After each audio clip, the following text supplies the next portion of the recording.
echoing out of the dark. The smoke and the spark aimed at the heart of the flame. I am the keeper.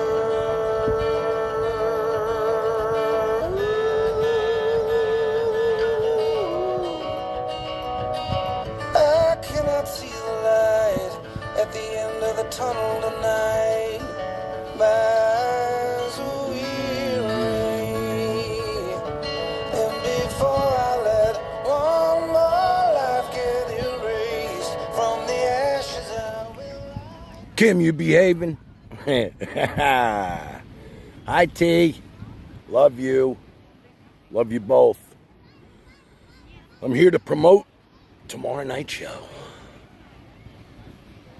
Tan Man Rockfest tomorrow night. And apologize to some people. As always. We'll get to that in a minute. Get to that in a minute.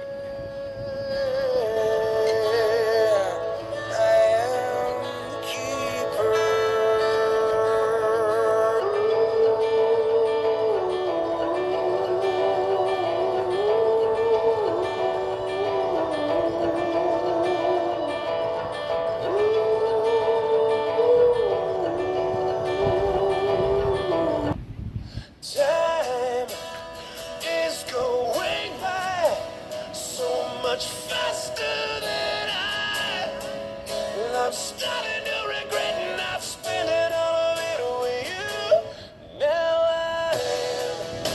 I'm wondering why I've kept this bottle inside. So I'm starting to regret not selling all of it to you.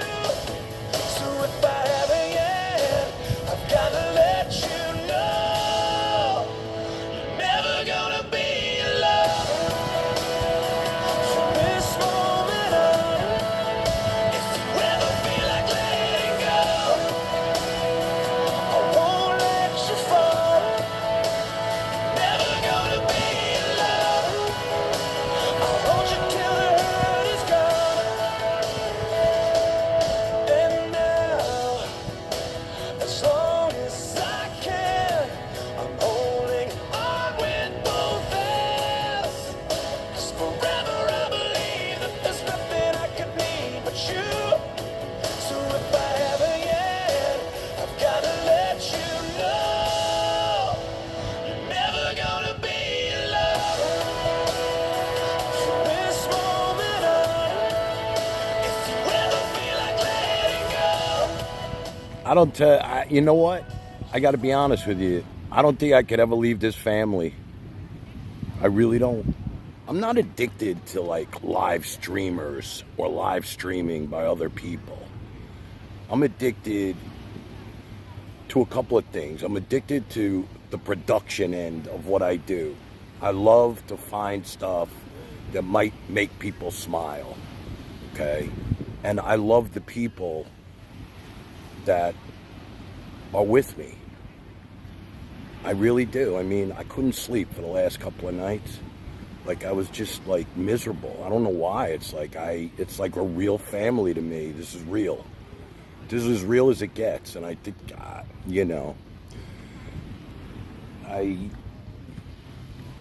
everybody has their moments, I have mine. You got to understand that. This production takes a lot out of me. And when the shows are over, it's very difficult for me. It's like you come down from it, you come down. It's like you come down like a drug. It's like a drug. You're trying to perform something and be good at it, and then it's like a drug, when it's over, you come down from it, and, I don't know, I get depressed. It's kind of weird, like I just do. And I'm sorry if I hurt anybody and I said some things, and, it is what it is.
you know, I'll tell you, I see what's going on, buddy. I love you. You know that.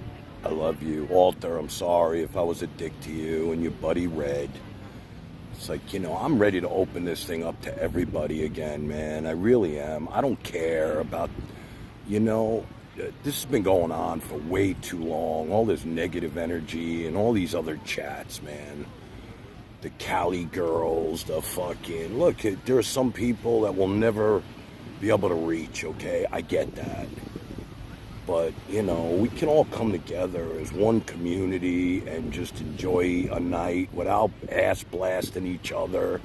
That's all I ever wanted, man, was to enjoy the music together and not... I don't want to see anybody get hurt and people get disrespected. And, you know, there are people out there that I do like that other people that are with me don't like. So I have to, you know, go... You know, everybody's like, grow a pair of balls, Tan Man. This is your stream. Just because they have a problem with somebody doesn't mean you have to.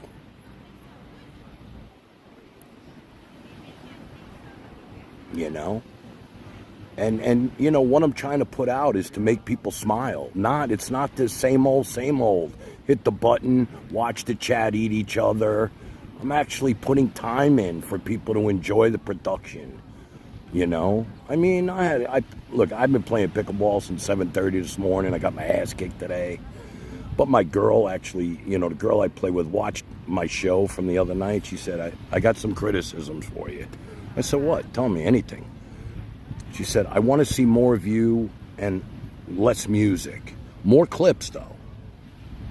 And I listened. Okay, I'll cut the music down. And, you know... I want it to be good. I want everybody to enjoy it, man. That's all I ever wanted, really, was to have something that, you know, was creative and my timing was on, and just do something that people were going to say, hey, that was really good, man. You know, that was it. I mean, I'm not looking to be famous or anything. Just our community. Look, if we're the bottom of fucking YouTube, then we'll stay the bottom of fucking YouTube. I don't care. I like it. I like being the bottom of YouTube now. Fuck it. We're the bottom of YouTube, people. So we are. That's who we are. We're lucky. We're lucky to be the bottom of YouTube. Who's the top of fucking YouTube anyway? Shit. Give me a break. We're the bottom of YouTube. So good. We're proud of that.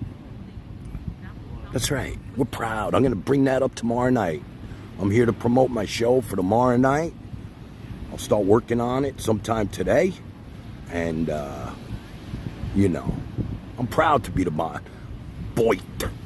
bottom of YouTube. Exactly.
You know, I want you guys to know something.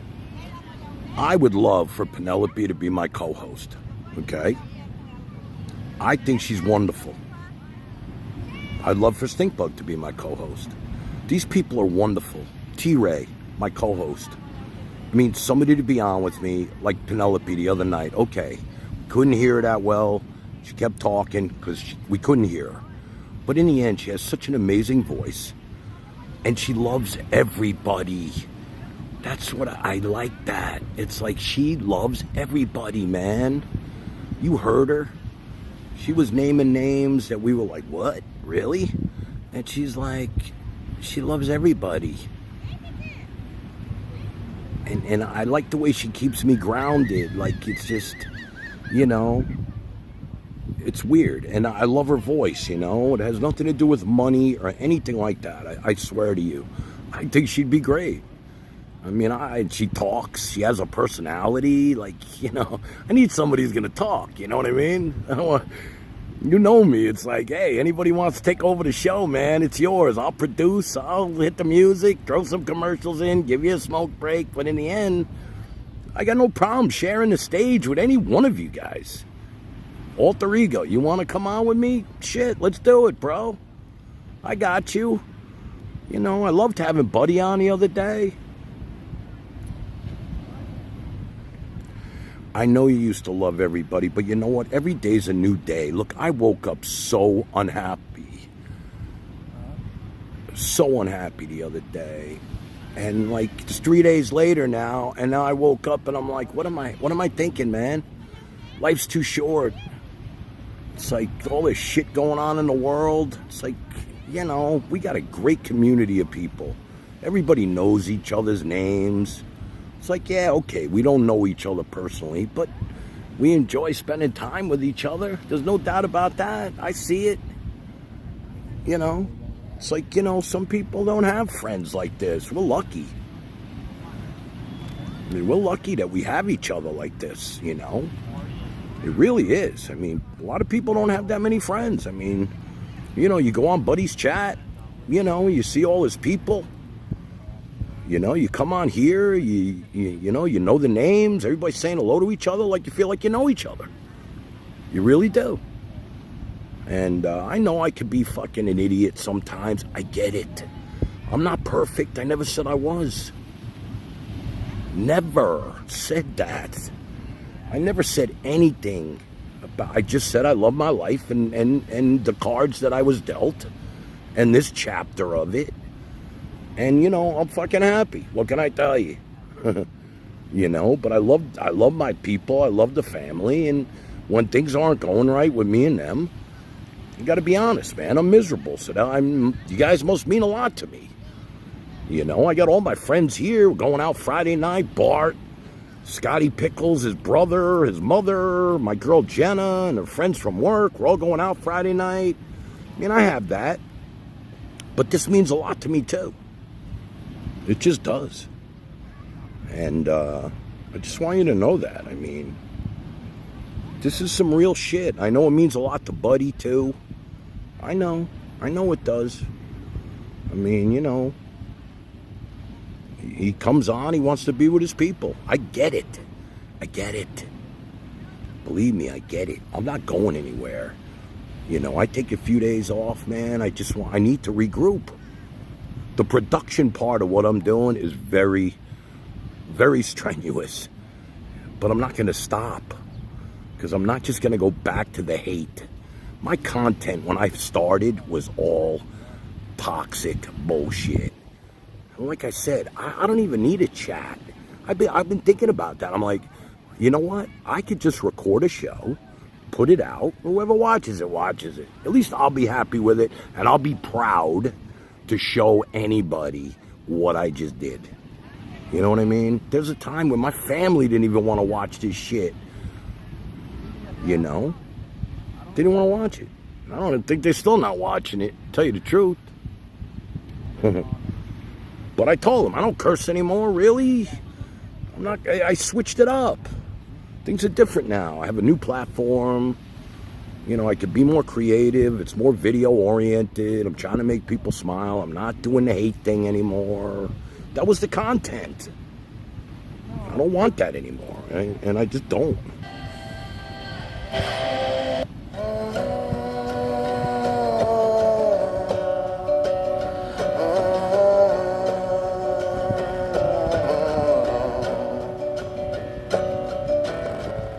It's a mystery to me.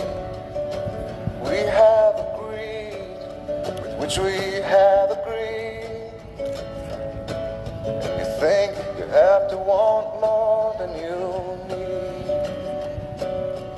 Till you have it all, you won't be free. Society, you're a crazy breed. I hope you're not lonely without me.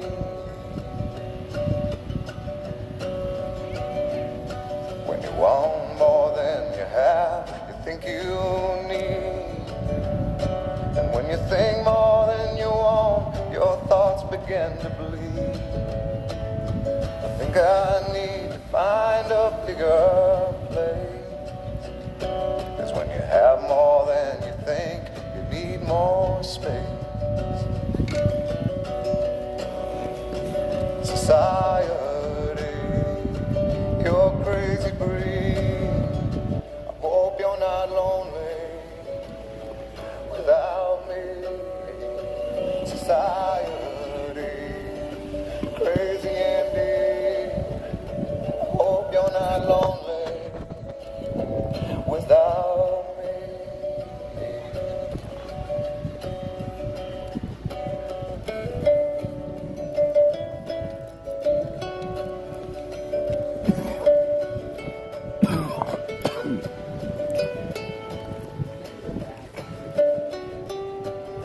You know what I love? 7-Eleven pizza. Big gulp and a slice for fucking $2.50. Who said Florida's expensive? You know what I'm saying? And the pizza's pretty good.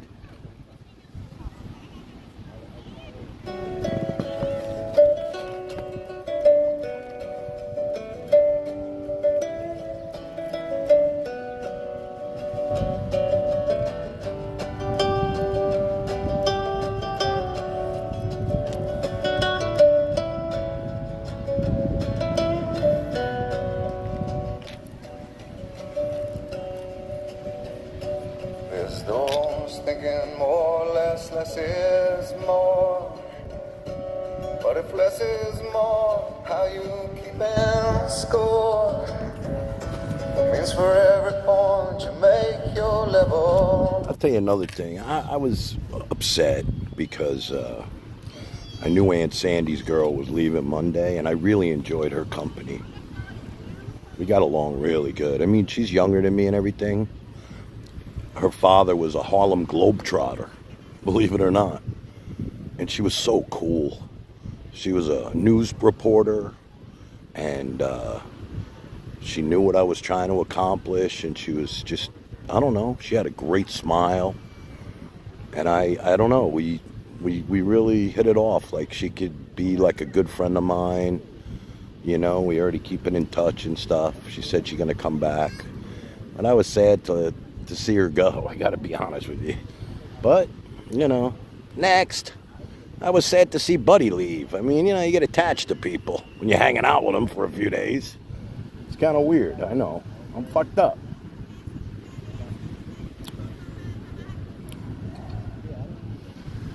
Whew.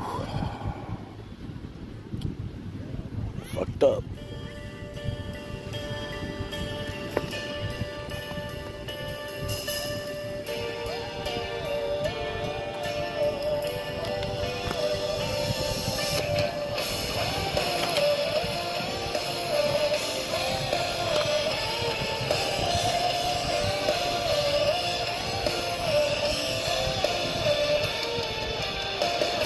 Just hear me out. If it's not perfect or perfected till my heart explodes, I highly doubt. My daughter, okay, so my daughter passed her state board exams, which is, I mean, she's already, listen, she was supposed to come here, and she started a new job with this doctor group, and now she can't. I get it. She's so happy with her new life, and she's making serious money, and all the benefits, and this, that, and the other thing. I am going to go home after the summer in October. I told them I'm coming home in October. My mother's 90th birthday. I'm going to go and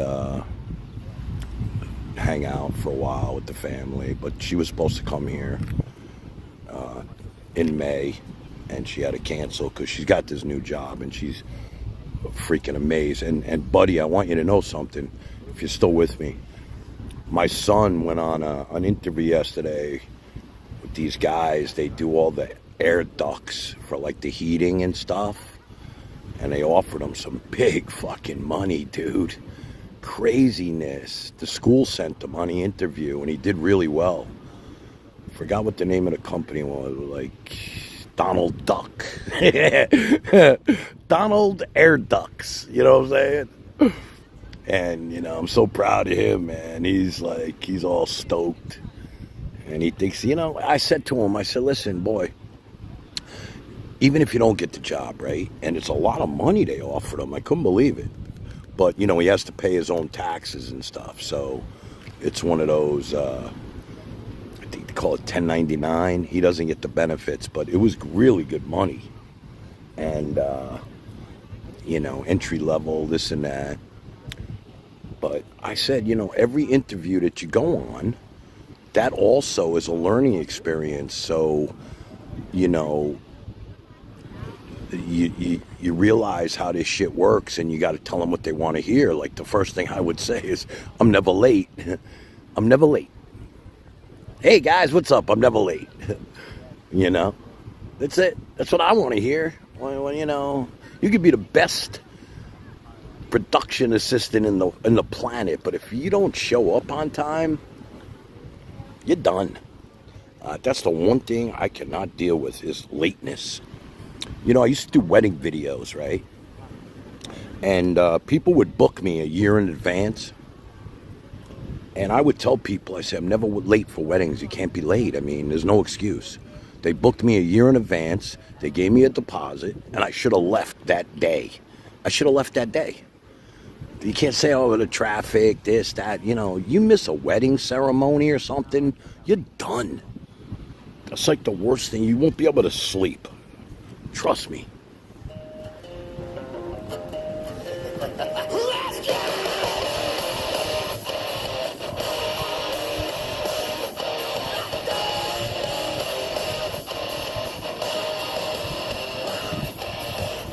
Just hear the tone, black on black, three bunnies in the back of my Cadillac. It's gonna be a good story to tell. Cash grabs and ass on the highway to hell. Be careful what you wish for when you dream. I make a good go bad and bad goes west. Nice guys are last 'cause I'm always first. I'm a freak show sucker for how it feels. Turn the girl next door into hell on heels. I'm a red, white, blue tattooed and just okay. I'm the all-American nightmare. Listen, Stink, I owe you a couple of songs from the other night. I know you had sent the power chat, you know, for a couple of songs. Can you tell me what songs they were, and I'll play them now? I'm sorry. I'm sorry. I think it works now because I'm not in the studio and I'm not on the StreamYard, but I don't even know if it works. But if you tell me what songs they were, I'll play them for you right now. I don't want you to think that you got ripped off. You got ripped off.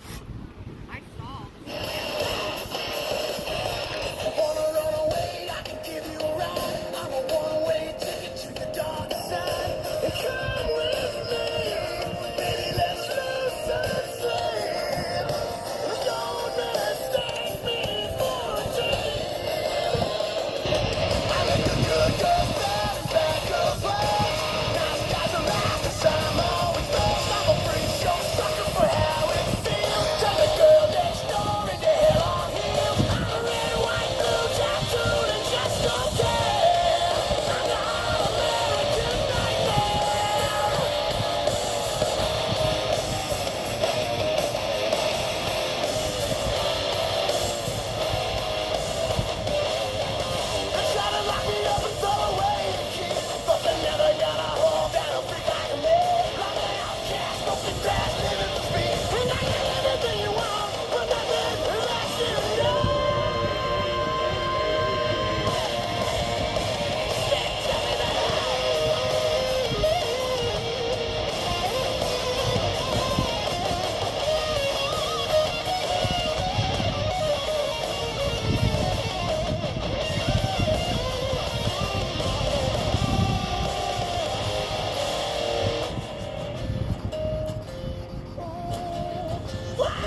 A lot of people with trauma on this thing. I believe that. I believe that, buddy. You know that? You're right. There's a lot of people with trauma that are part of this. They found this. But, you know, like I said, man, all I want to do is try and make people smile with their trauma and their drama, you know. The bottom of YouTube, my brother. That's us. We're proud of that. You know what? I don't know why I took that the wrong way. I'm proud to be at the bottom, man. 100%.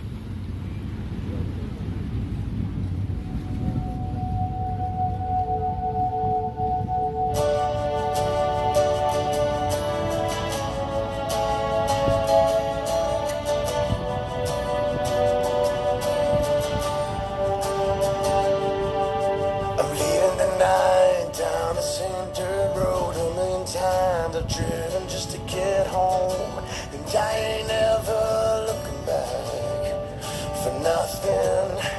Headed for the coast, looking for the high life. Everybody knows it's nothing but a good time, and I sold everything I had for something I can't seem to find.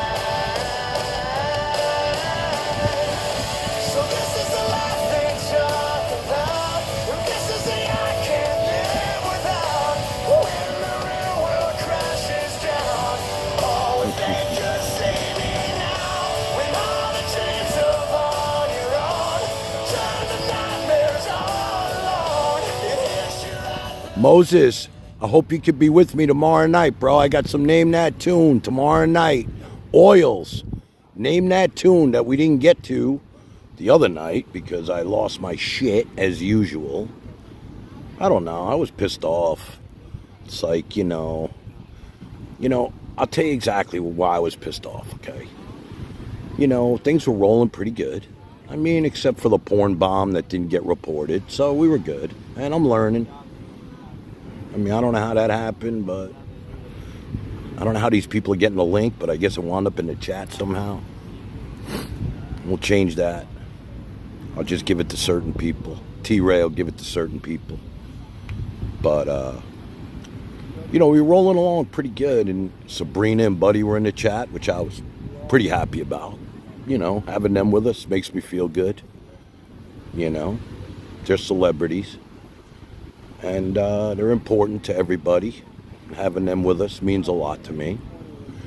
And then, you know, somebody came in the chat and said Buddy was on. Now, I didn't know if he was on or not, but I just thought that was really uncool. You know? I didn't like it. And then I see people running and leaving me to run over there to see Sabrina sit in the captain's chair. Now, why would she do that? Tell me.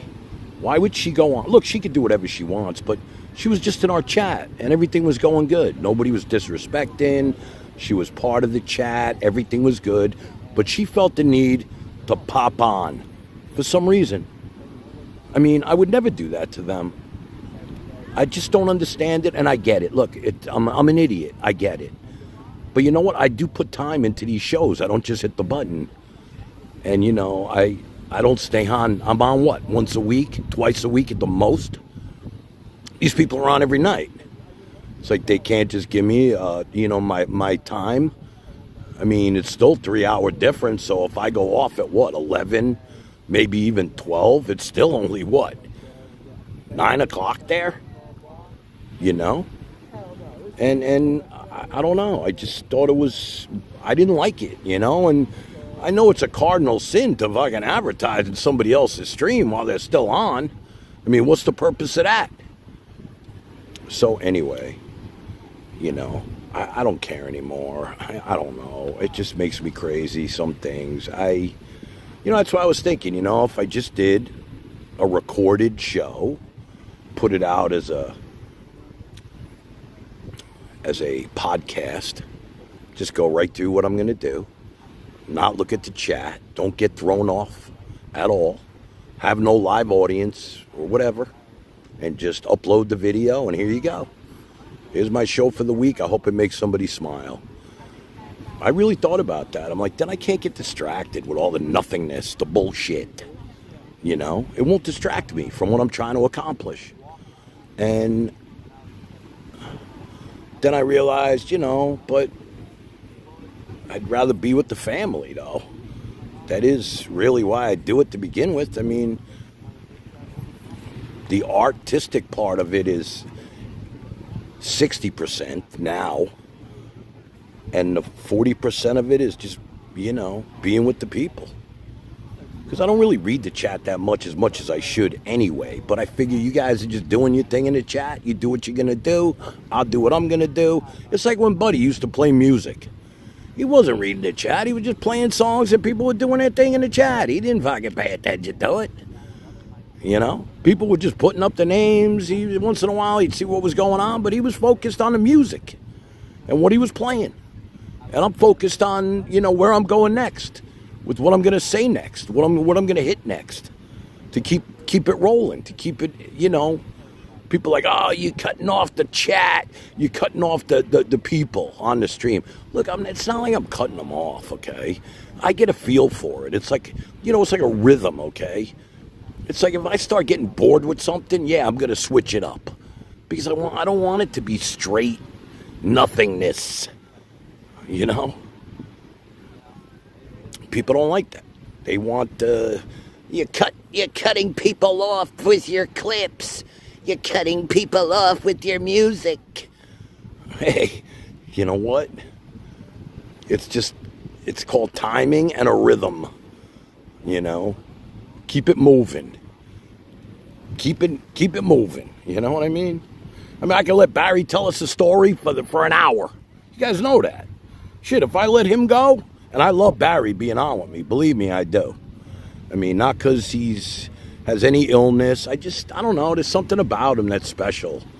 And I don't mean special needs. Barry the Chin. I love that now. Barry the Chin. I don't know. I put anybody on with me. Anybody willing to come on. Shit. I love to bounce off people. It's very difficult to sit there by yourself and do this. It really is. I mean, whatever. Just ranting. All the things you do when you're going down on me. In between the sheets, all the sounds you make. With every breath you take, it's unlike anything when you're loving me.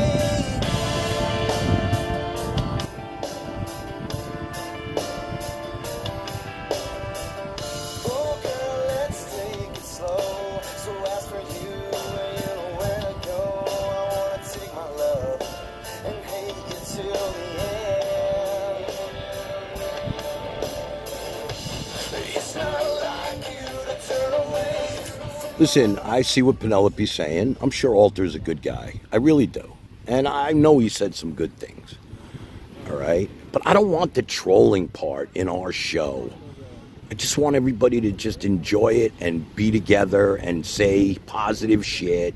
There's too many other shows where you can go eat each other. I mean, it's all over the internet. I mean, I put on Purple for a minute and I'm like, goodbye. I can't watch this shit. I mean, I love her and everything, but I don't know who they're talking about. I don't know who she's roasting. I mean, it's always somebody getting eaten, you know? I just happened to put on Buddy's show the other night.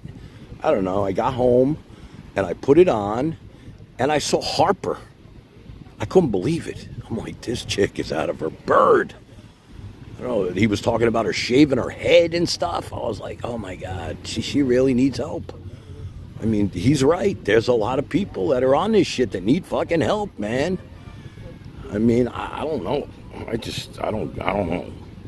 You know, but, you know, I'm not a psychiatrist or a psychologist, man. I'm just trying to make people smile. At the end of the day, that's really it.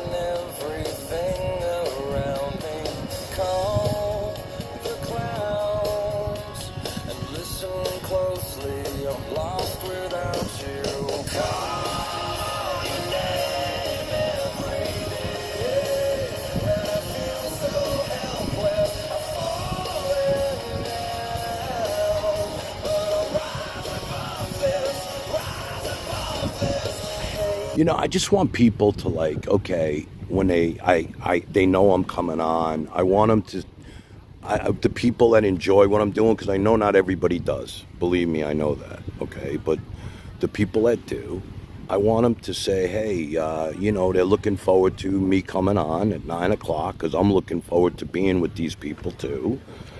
And it's like a party. It's a community. It's a party, and we're going to be together. And I look forward to it. I'm not on every night, but when I am, I look forward to being with the people and making people smile. And I want people to say, oh, Tan's coming on tonight at 9, and look forward to that.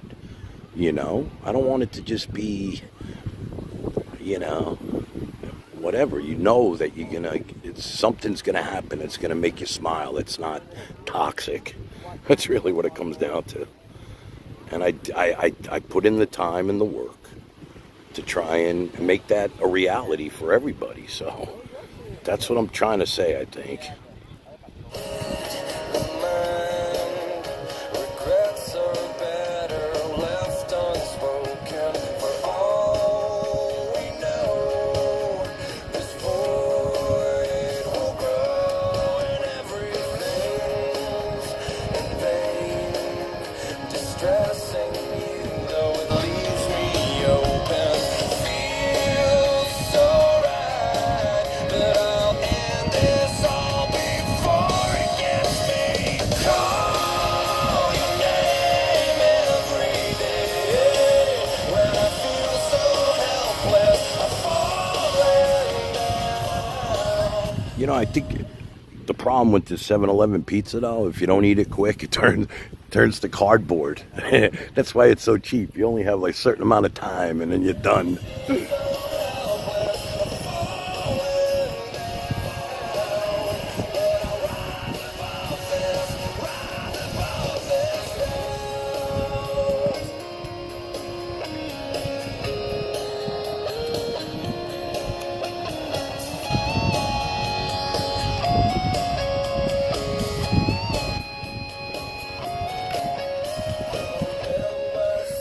You know what I was thinking, the thing about your boy Red Hornet, okay? The problem with what he was doing was this, okay? He seemed like he was excited about the show when it first started. Let's go, let's go, let's go. And then I see him on there saying this sucks, this isn't content, there's not enough drama here. We need drama, we need toxic. This isn't what I signed up for. But you know what? Instead of just saying that to himself, okay, he has to put it in the chat. So everybody should see that this show sucks because he says so. And he, wants everybody to know that he's leaving, this sucks. It's not what he signed up for. It's definitely not what he paid for because it didn't cost him anything. But instead of just changing the channel, he's got to let everybody know that the show sucks. And that bothered me about him. I got to be honest, because he doesn't realize how much work goes into this. Again, I'm not just hitting a button and saying, hey, go ahead, chat up, eat each other. Maybe I'll have some people on the panel to eat up. I'm actually trying to bring entertainment to people, not just, I watch other live streamers with their panels and stuff. I mean, they talking over each other, whatever. I'm just saying, that was my problem with him all along. And, I know I said some things in Buddy's chat that he wasn't happy with, but you know what? It just goes to show. It's like people could just say whatever they want about somebody and it's hurtful. It's fucking hurtful. And it's not hurtful unless it's coming directed at you. That's the real problem here. People are sensitive. I'm fucking sensitive, okay? I know Buddy's sensitive. Don't kid yourself. He's sensitive too. People are sensitive, all right?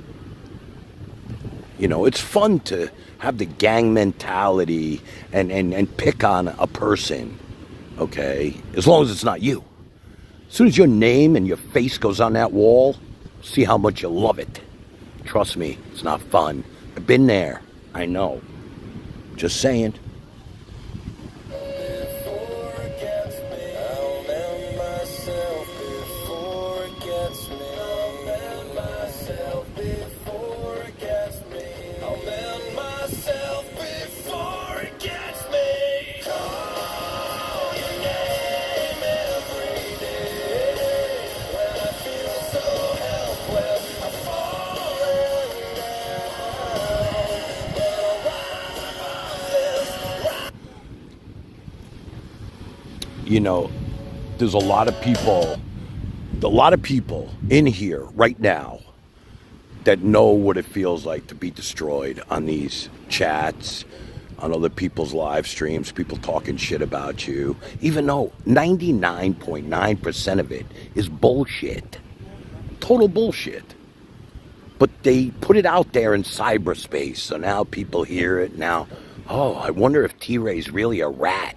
We all know she's beautiful, but they're calling her T-Rat? Are you fucking kidding me? You see the girls that are calling her fucking T-Rat? That's like a joke. It's not even real. The people calling her T-Rat are fucking rats, and they're projecting their own ratness on her. That's what they're doing. The rats are projecting the ratness. But hey, you see that, you read it, hey, maybe T-Ray is a rat. T-Ray's a rat? Yeah, okay. He's one of the best people I've ever dealt with in my fucking life. Never met somebody as loyal and honest as her. And I can tell you that, and it's coming from me. There's nothing wrong with me. I know people, believe me, I know people. If you could become friends with her, you're lucky. Trust me on that. I'm blessed to have her with me. End of story.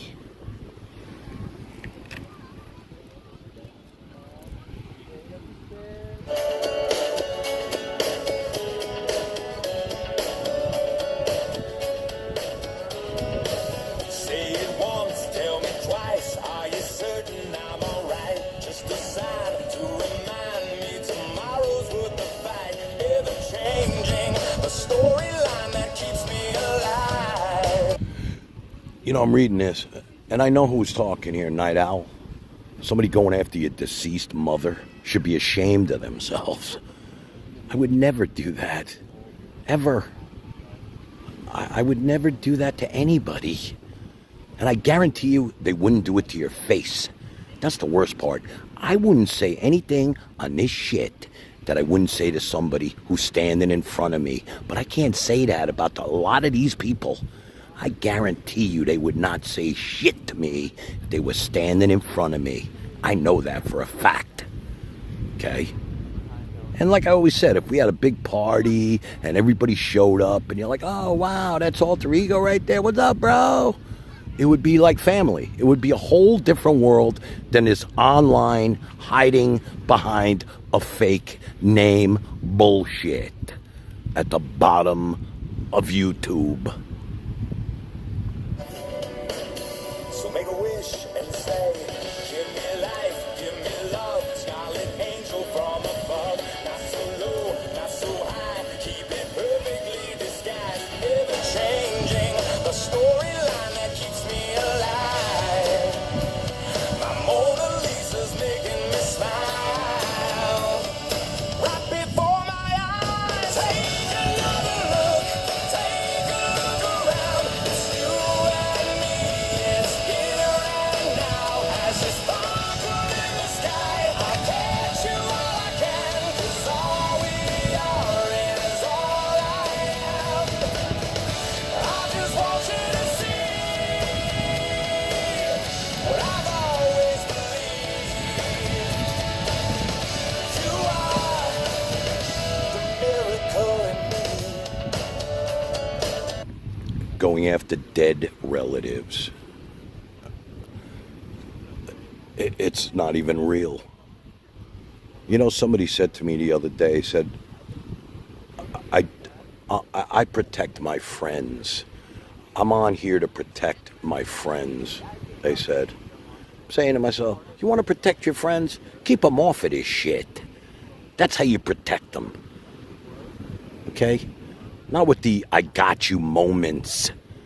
The nonstop I got you moments. Because something you said a year ago or 6 months ago that was recorded.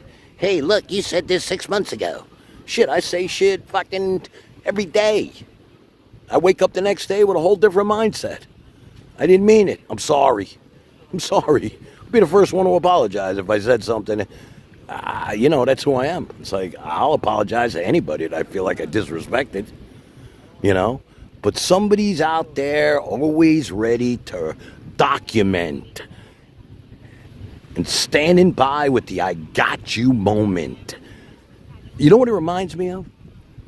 Reminds me of that kid in school. Teacher, look what David said. Teacher, David's stoned. Look at his eyes. They're all red. Teacher. The kid everybody hated because he was a rat. Because he told on everybody. Yeah, that kid. The kid that told on everybody.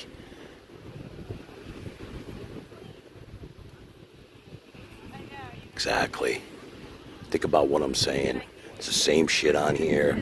The I got you moment. Fuck that.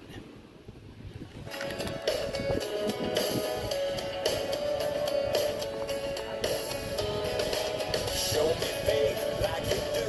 I'm amazed at how you move. Side to side, front to back. You know how to make it last. Ever changing. The storyline that keeps us alive.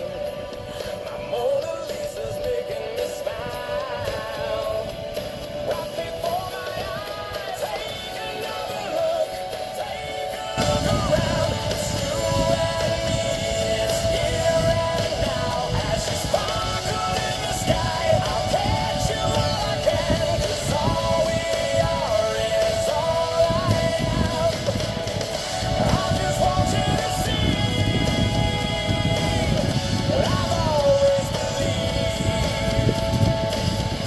You are the miracle in me.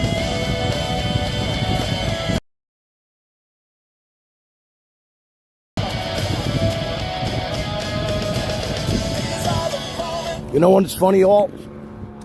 I first started doing G-Sting radio, and I'd see two beautiful girls in front of me, and I'd zoom in a little bit, and there's mostly women on this thing. That's when I became a pedo. These are the videos they're talking about. Oh, look what he's doing.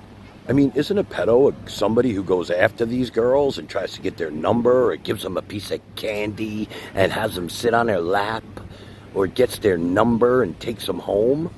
Or is it just somebody with a camera at the beach that, hey, I'm good to these people? I mean, it doesn't even make sense. And again, everybody was watching. Would I put myself in that situation? If, they made it seem like it was my porn collection. What they did was clip from hours and hours and hours and hours of content. 1 3-second clip. And turned me into something I wasn't for weeks. It's just more bullshit, man. Internet bullshit. That's all it was. A lot of people fell for that. They shook the tree, and a lot of people fell out. So fine. Let them fall out. But if that's the definition of a pedo, they better look it up again. Standing in the dark, I can see a shadow. You're the only light that's breaking through the window. There's times I stayed alive for you. There's times I would have died for you. There's times it didn't matter at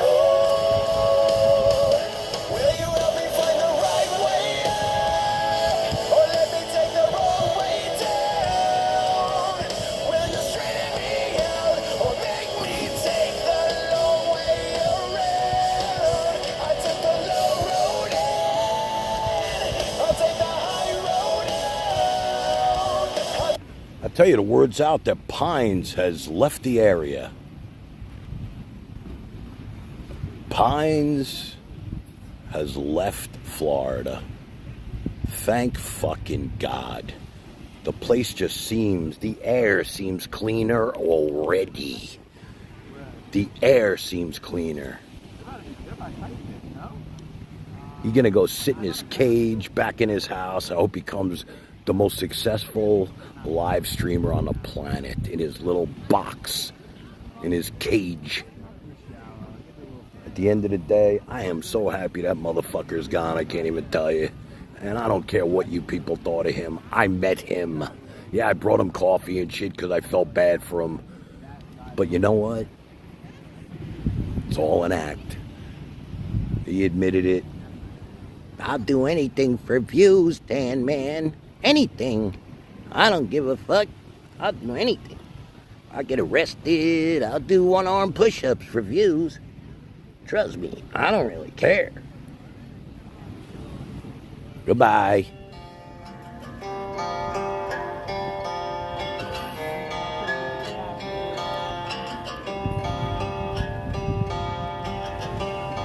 Prison gates won't open up for me. On these hands and knees I'm crawling. I reach for you. Well, I'm terrified of these four. I'll tell you, the one thing that made my life better was not seeing that motherfucker's face anymore on the fucking camera. Because in the end of the day, you guys never saw his body. There was no body. There was no body. He was a fucking dwarf. That's it. I wish him all the best. But in the end, it's all fake, man. It's all fake. It's all fake. Guy's got no respect for himself. End of story. Zion bars can't hold my soul in. I need is you. Please, I'm calling. I scream for you. Rain, I'm falling. Show me what it's like. The last one stand and teach me wrong from right. And I show you what I can and say it for me. You know what, Penelope, you're right. It is. This is like a confessional for me because, you know, two things are happening right here. One, usually when I do this, I reflect on my mistakes and some things that I've said and done and people in my life that I'm glad aren't in my life anymore, like I just mentioned. People that are in my life that I always want till the end to be in my life because I have trouble sleeping thinking that, you know, they're not, okay? And, you know, it's not my regular show where I'm, you know, gonna just let it rip, rock and roll, baby.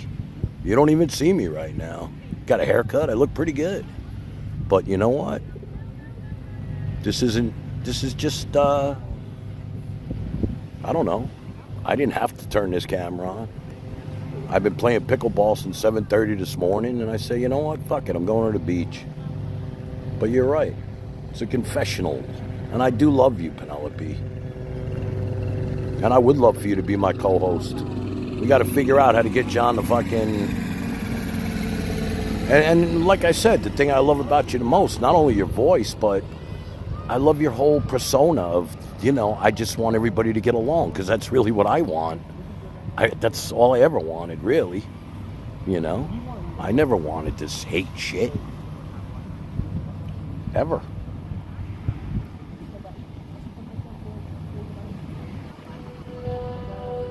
How the hell do we wind up like this? Why weren't we able to see the signs that we missed? Try to turn the tables. I wish you'd clench your fists and unpack your suitcase. Lately there's been too much of this, but don't think it's too late. Nothing's wrong, just Vicky Wells, welcome to the beach, baby. as long as you know that someday I will. Someday,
Moses, you know who sings this?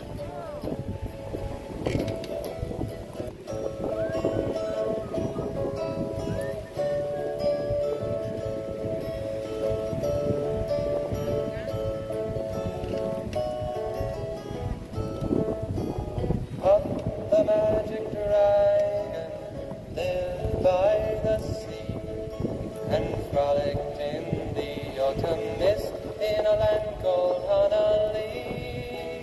Little Jackie Paper loved that rascal Puff and brought him strings and sealing wax and other fancy stuff.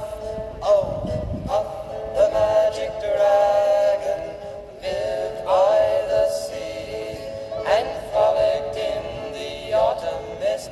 Peter, Paul, and Mary. That's right, bro. Maybe tomorrow night stink bug song. And frolicked in the autumn mist in a land called Honolulu. I like this song. They were traveling.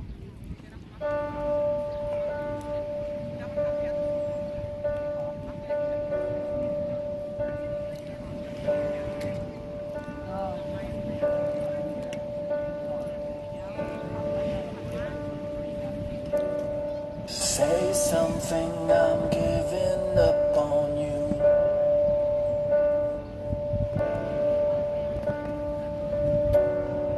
I'll be the one if you want me to.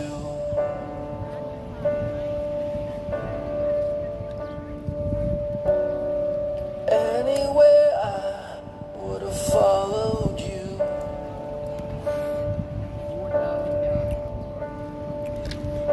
Got some new Jeopardy tomorrow night. All right, it's depressing. I get it. I still like the song.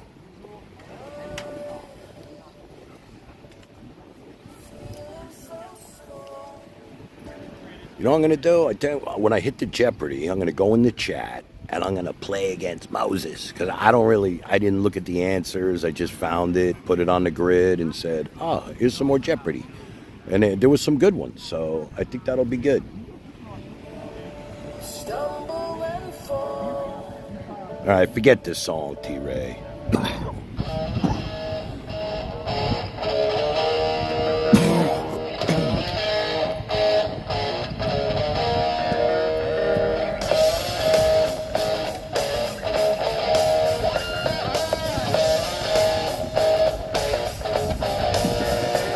She was a seaside city, just smoking and drinking on ringside. On top of the world, oh yeah. She had a drink in her hand, she had a toast in the sand. Wow, what a beautiful girl, ah yeah. One sweet love night with a little bit of ice and down your head around. Creeps from the sea with her looks to me like she liked to fool around. What a snappy little baby, gonna keep a pappy happy and accompany me to the ends of the earth. Ah, yeah. So I said, here I am, they know, man of the world. All I need is a beautiful girl. Ah, yeah, beautiful girls. Come on. Well, I'm above in the sun and I'm having fun, and I know you know I got those special plans. Special plans. All the bills are paid, I got a maid in the shade, and all I need is the woman.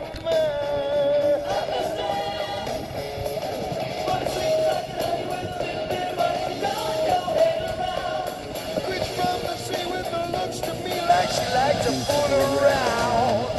Here I am, ain't no man of the world. All I need is a beautiful girl.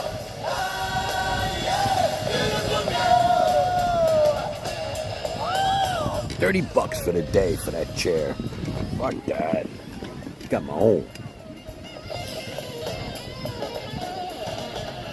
How about this? Moses.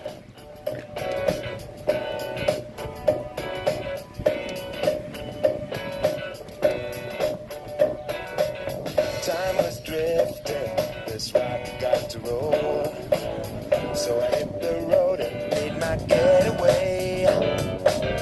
Restless feeling really got a hold. I started searching for a better way. I kept on looking for a sign in the middle of the night, but I couldn't see the light. No, I couldn't see the light. Climax Blues. Take me through the night. Couldn't get it right. Couldn't get it right.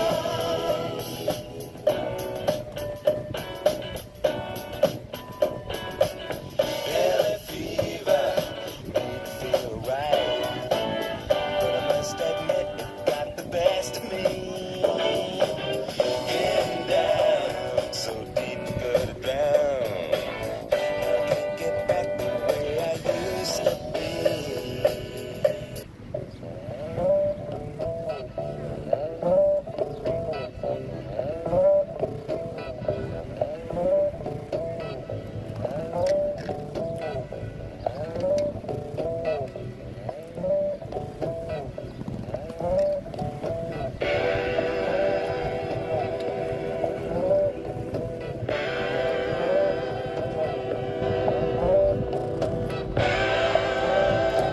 Welcome to G String Radio, South Florida's home of rock and roll.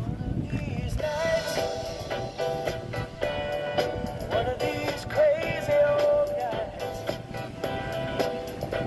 we're gonna find out, pretty mama, what turns on your nights. The full moon is calling, the fever is high, and the wicked wind whispers and moans.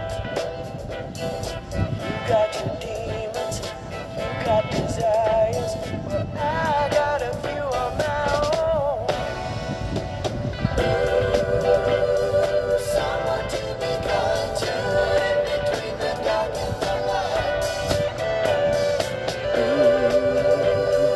Coming right behind you, swear I'm gonna find you one of these nights. One of these lost and lonely dreams now. We're gonna find one that really screams. Anyway, guys, if you're just joining me, welcome. I'm at Deerfield Beach today. My favorite beach. Very convenient. Very convenient. And I'm actually here to promote my show for tomorrow night. Can Jam tomorrow night, 9 o'clock. If you guys can join me, that would be great. Hope to make somebody smile tomorrow night. And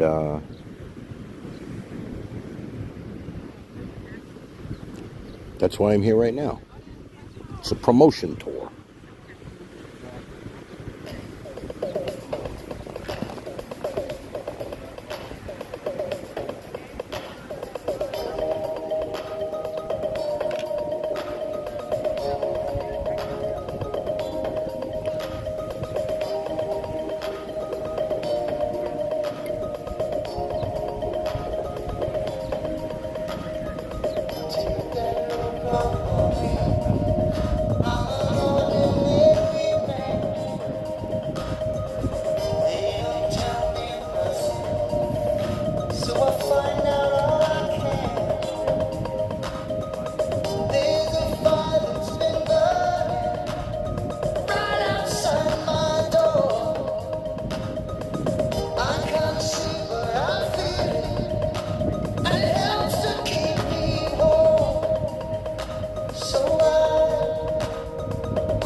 It's 12 o'clock here on the East Coast. And no, I don't mind. So take me home. Because I don't remember anything.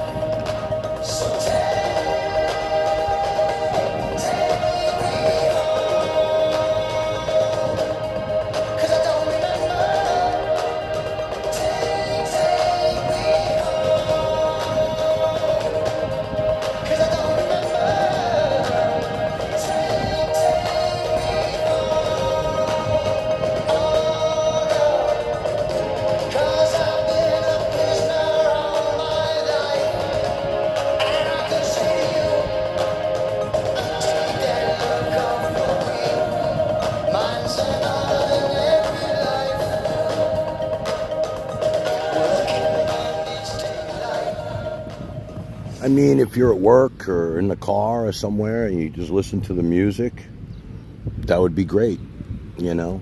This is G-String Radio, South Florida's #1 home of rock and roll.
You know what's funny? I had a dream last night. I woke up at like 2 o'clock in the morning. I had to have a smoke. One of those dreams. I had a dream that I let Dina, Lucille Balls, Ghost, Samir, Bill and Aggie, pretty much every troll that's ever come into our world back on our stream, and everybody was pissed off at me and I didn't care, and we all got along, and nothing brought me down at all. I didn't let anything bother me, and then I woke up and it was just a fucking dream. I'm dreaming about this shit now. Sick.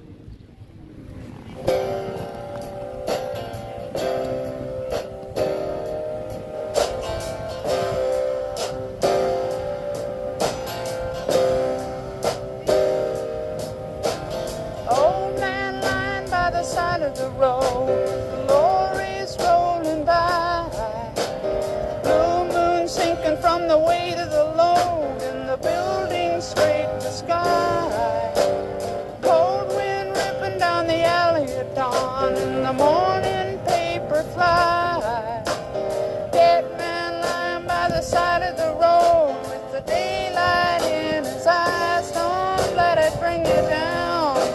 It's only castles burning. Find someone who's turning, and you will come around.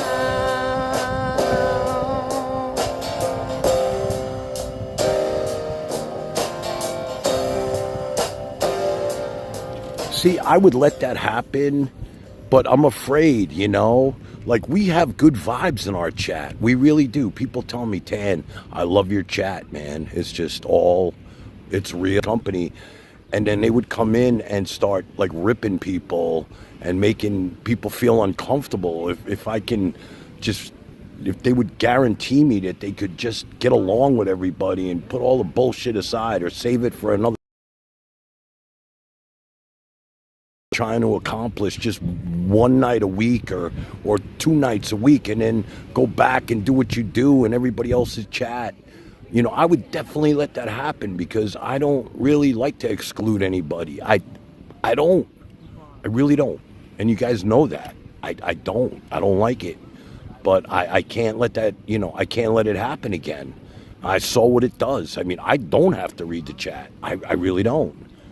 I mean, I don't. I'm focused on what I'm trying to do, where I'm going next, what I'm going to say. I'm a one-man show. And, you know, it's actually a show. It's not just a live stream with, you know, just working off the chat. It's just not. You know, I'm trying to be smooth and my timing and make it fun. But I don't want people to feel uncomfortable because, oh, I'm leaving. This one's here. I'm leaving. That one's here. I'm leaving. You know what I hate the most? When people, right in the middle of the show, say goodnight. Like, just fucking leave, man.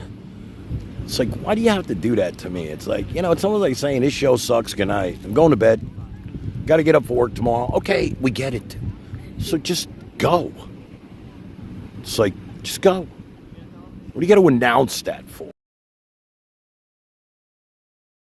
Kind of attention you're looking for? And I'm not talking about Taurus, all right? We're used to that with her. You know, I still haven't gotten an apology from her for that little video stunt. I still don't know what she was trying to accomplish, especially putting me on. After what I've done for her, I'll never figure that out. But hey.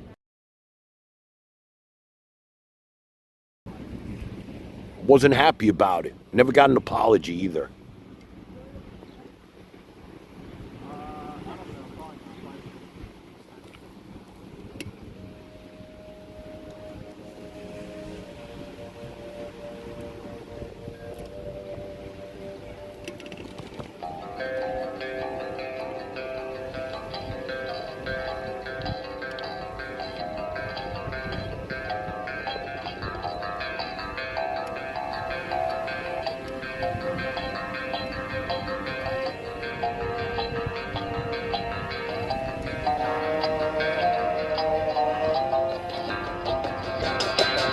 Life is a waterfall. We're one in the river and one again after the fall.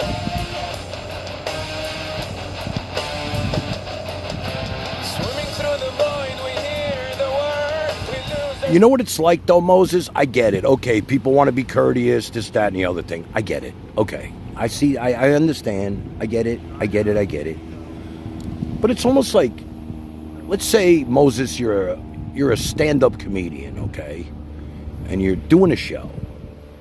And people get up and walk out in the middle of your show.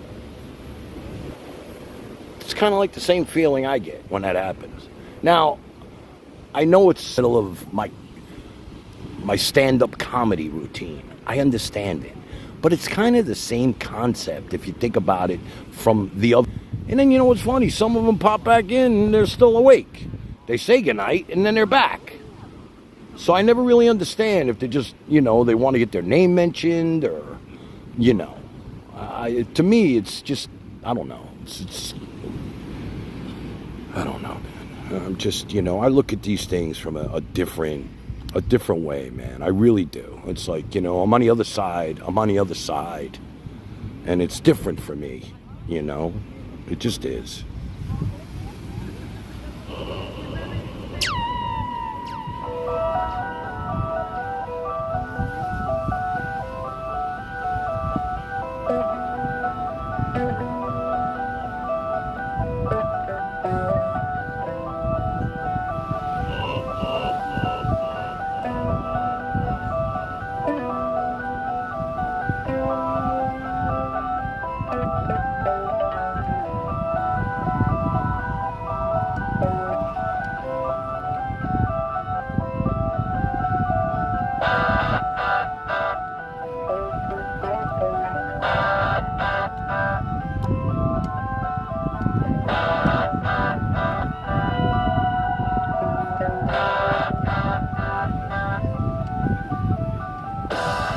You know, Moses, if I didn't spend hours, a few hours to begin with, to put these shows together, to try to make each one its own entity or whatever I'm trying to accomplish, it wouldn't matter to me. But I actually do put time into this to, and when I'm doing, transmission is unstable. Uh-oh.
As normal as I am, and I truly believe I'm normal. I'm the same person every day. I have my shit, though, like everybody else, I know I hate to get activated on the stream, because I'm not really like that in real life. Nobody really, nobody gets to me in real life. Like, they don't fuck with me at all, Maybe this is good for me. It's kind of weird, like, in my real world, nobody ever disrespects me. I don't give them a reason to, but I realize I'm putting myself out there, and you want people to like you. I mean, if you're going to be on, obviously you want people to like you. I mean, I could be, I was watching this thing last night about WrestleMania, about The Rock and Hulk Hogan, and that whole storyline, how they met at WrestleMania, and Hulk Hogan turned heel after being one of the most popular wrestlers on the planet, and then he went from vitamins to NWO, and they met at WrestleMania, and Rock he was his idol as a kid growing up. They showed him pretending he was him as a little kid. It was really cool. And there they are in the center of the ring in WrestleMania, and Hogan went from being, the hero to the villain. And he enjoyed that people didn't like him anymore. It was like, it was part of the gimmick. So, it worked. It worked for him. That's what he was trying to accomplish, and it worked. I mean, I could do that too. I could become the villain of IRL. Real fucking easy too. Trust me. I could be a real good villain. I know that. I mean,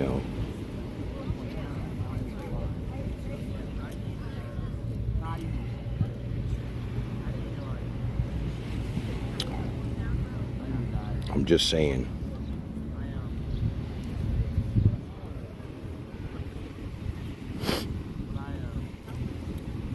Things are starting to overheat here. Government officials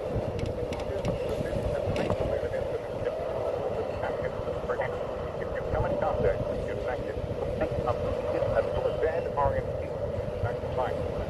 religious figures are calling it the end of the world. These are the SUV.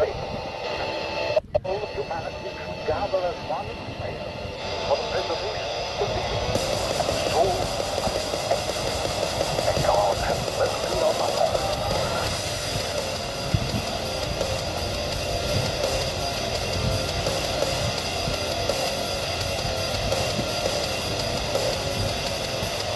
Save me from tomorrow's sins. 'Cause I've been down this road, and where it goes, it never ends. Wake me, my mind has been enslaved. Or am I so far gone, I'll never be myself again? Hate, shame, who's to blame? Where's the world I used to know? A change has come from every side, only to divide. Our soul sickness in the bones. What happened to the world I used to know?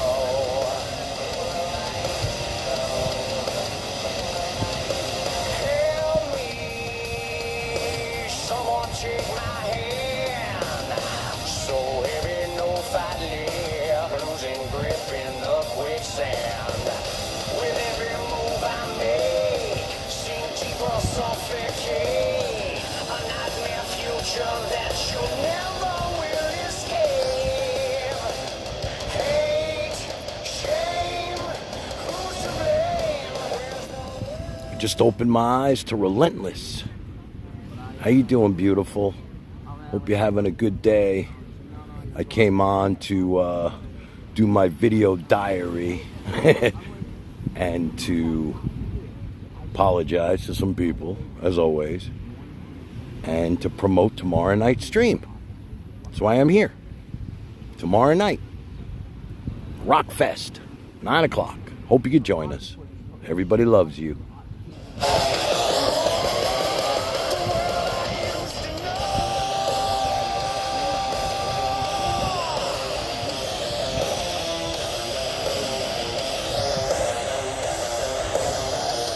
What have we done? What have we done? With the world I used to know, changes come from every side, only to divide. Also, Relentless, you would have loved me when I was younger. I used to work at a hotel called the Olympic Hotel in the Catskills, and my job, I was a wrangler. I used to have to take the guests out on the trails, all day. Boom, nonstop. Come back with the horses, next group. Everybody was, signed up for horseback riding, and my job was either to be in the front or the back. And I remember my parents came to visit me. I had the worst saddle sore. I mean, that's like crazy shit where your legs are you're like bow-legged. And my mother, she gave me an airline pillow. You know those airline pillows, those little airline pillows? And I taped it to the saddle to try to counteract the saddle sore. Because when you're on that shit all day, man, that's fucked up. But it was fun, Everybody wants to go on those rides, man. They all want to go on the horsey, I used to smell like horse, man, too. It was terrible. That was my job for like a month. Then I got fired as usual. I got my first paycheck, and I was at the cafeteria, whatever, and I just cashed a check. And I took out money to buy, who knows, cheeseburger, who the fuck knows. And I took out like a wad of cash because I just got paid, and I left it on the counter. And I turned my head for a second. The guy next to me stole the money, put it in his pocket, and I fucking attacked him. That was the end of that job. Boom. I was like, motherfucker, I worked my ass off for that money. Forget it. He wasn't going anywhere with that shit. That was a good time. I had some good chapters, I gotta be honest with you.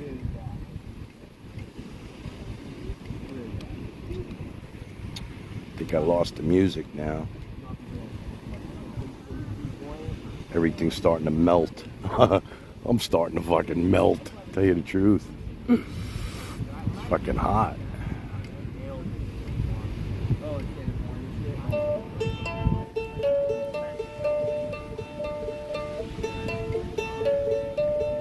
Every time I stare into the sun, trying to find a reason to go on.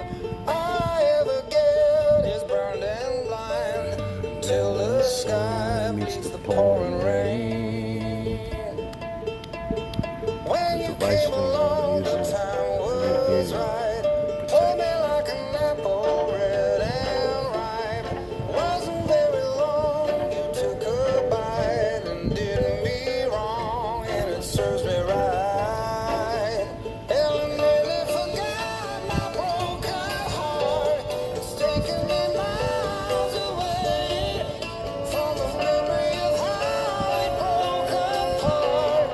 Here we go round again.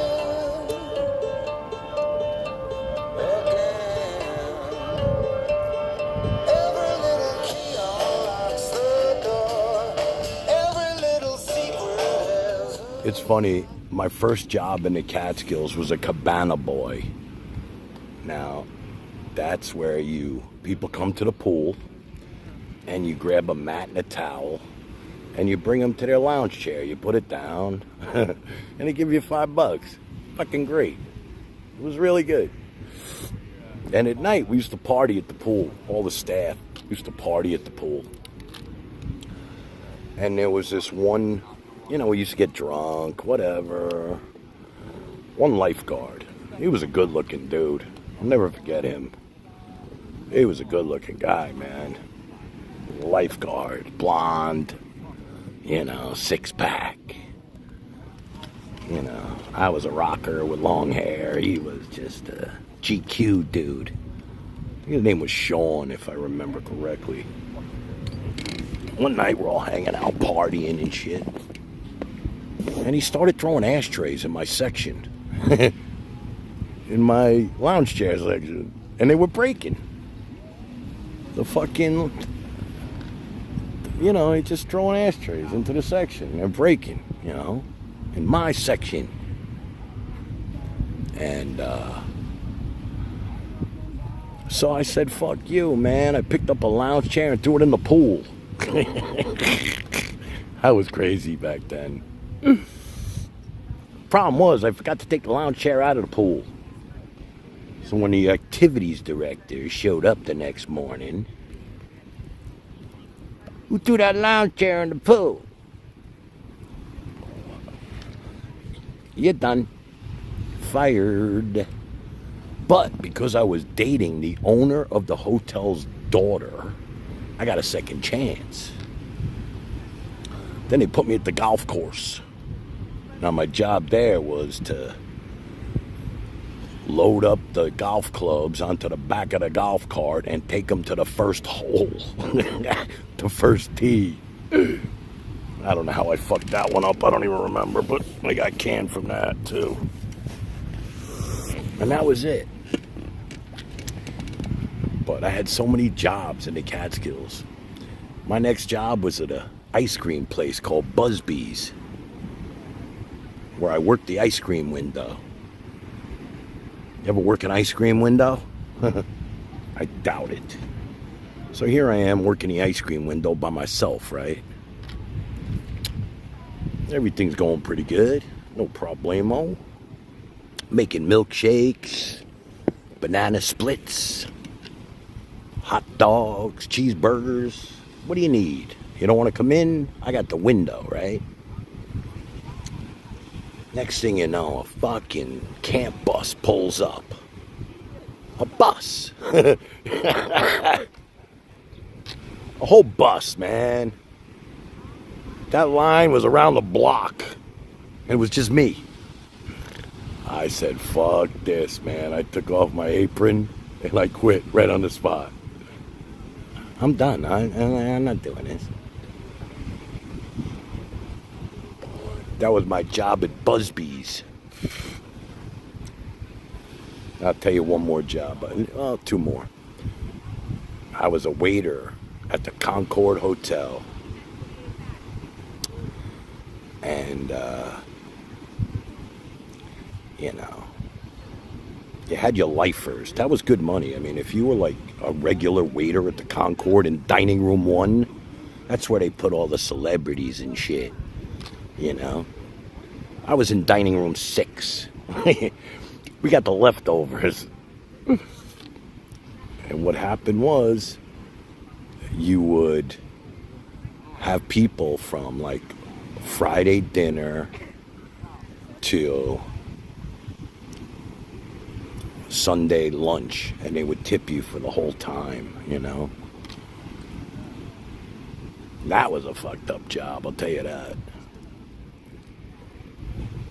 You know, you had to get the table ready before the people came in for the meal, you know. And the people that worked in the kitchen were like convicts. It was like, you ever see the soup Nazi on Seinfeld? It's like you couldn't even look at these guys, or they'd stab you. You know, you had to wait online for bread, the bread line. And if you missed the bread line, you missed the bread.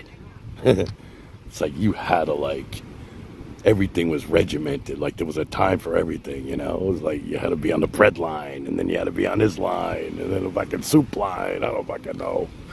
I was not good at this shit. I was fucked up. I had long hair. They always wanted me to cut my hair. That's why I was in Dining Room 6, because I refused to cut my hair.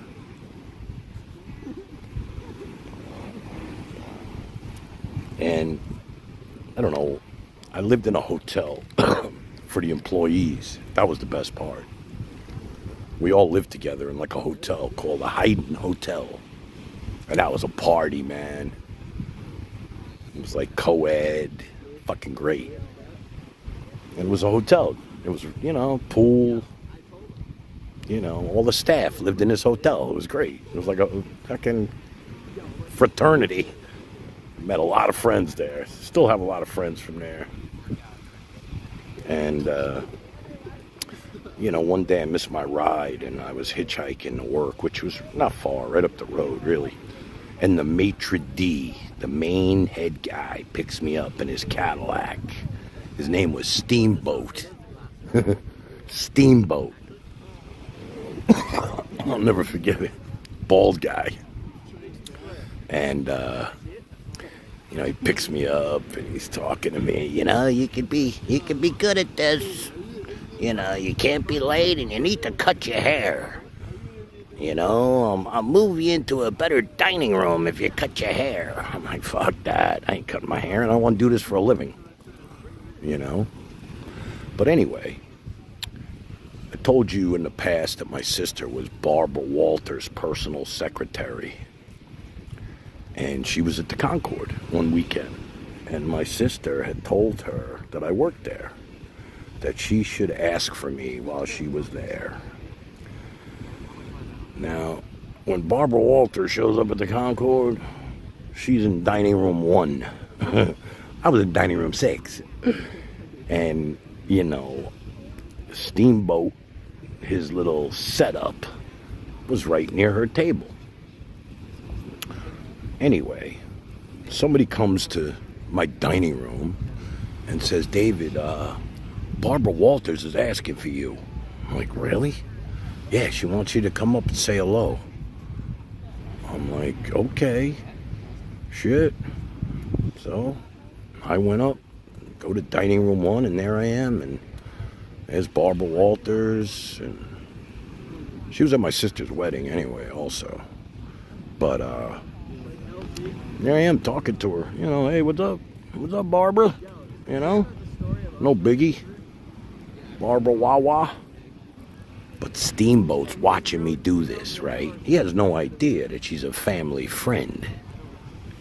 And he's looking at me with fucking daggers, man. Like, get away from her. Like I'm a freak out fan that wanted a fucking autograph. And I shouldn't be doing what I was doing, you know? You know, I work there. It's like, you don't bother the guests. Especially the celebrity guests. Yeah, I was fucked up. Anyway, I didn't last there too long. They used to have singles weekends, though. That was fun. All single chicks. I'd sneak in with my friends for singles weekend. That was good. Very enjoyable. And, so my last job, this is the last thing I'll tell you. I know you don't want to hear my stories, but I'd rather show you this. Jeez Louise. Alright. Be cool, you're on the stream, Tan Man. Got some newbies popping in here. Anyway, I was a bellhop at a place called the Brickman Hotel. And it was great, man. That was one of my favorite jobs. They treated the bellhops there like gold. Really did. I mean, we got fed really good and treated and paid really well too. Pay was good. And I had a lot of friends there. You know, my other bellhop friends. We partied and hung out. You know, we'd check people in. I knew who the hot chicks were. I was checking them in. You know, that was good. It was good. And, I don't know, it was my birthday. And they had a party for me, and we got fucked up. Quaalude stuff. And, I had to work the next morning, like, shit, I had to be there at like 6 o'clock in the morning. I went right from the night before. I was still whacked. And I was working behind the desk with this guy, Reese. Never forget it. And, you know, it was really early in the morning. I said, look, Reese, do me a favor, man. I'm dying, bro. I'm going to go lay down in room 312. You know, if anything starts happening, just come get me or call the room and I'll come back. He's like, yeah, no problem, bro. I go there and I crash hard. And I guess one of the chambermaids came in to check the room, and there I was, out cold on the bed. Next thing you know, I'm getting waken up by the owner of the fucking hotel. What do you think he said? You're done. You're done. Another job gone by the wayside. Yeah. But it was fun. I mean, it wasn't a career shit. I was just putting myself through college. But it was fun, you know. Everything was a chapter. All chapters. Everything. Chapter.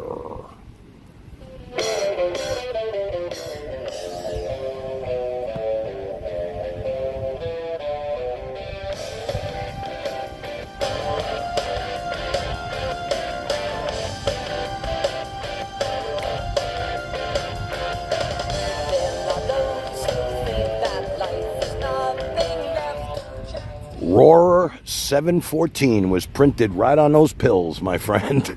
Yes, exactly.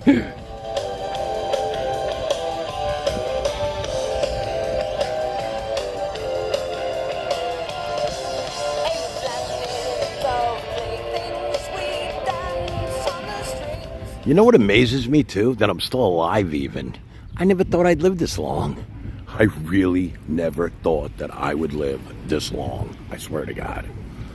I mean, just like the song, forget the hearse 'cause I never die. That song, forget the hearse 'cause I never die. I never thought I'd live this long.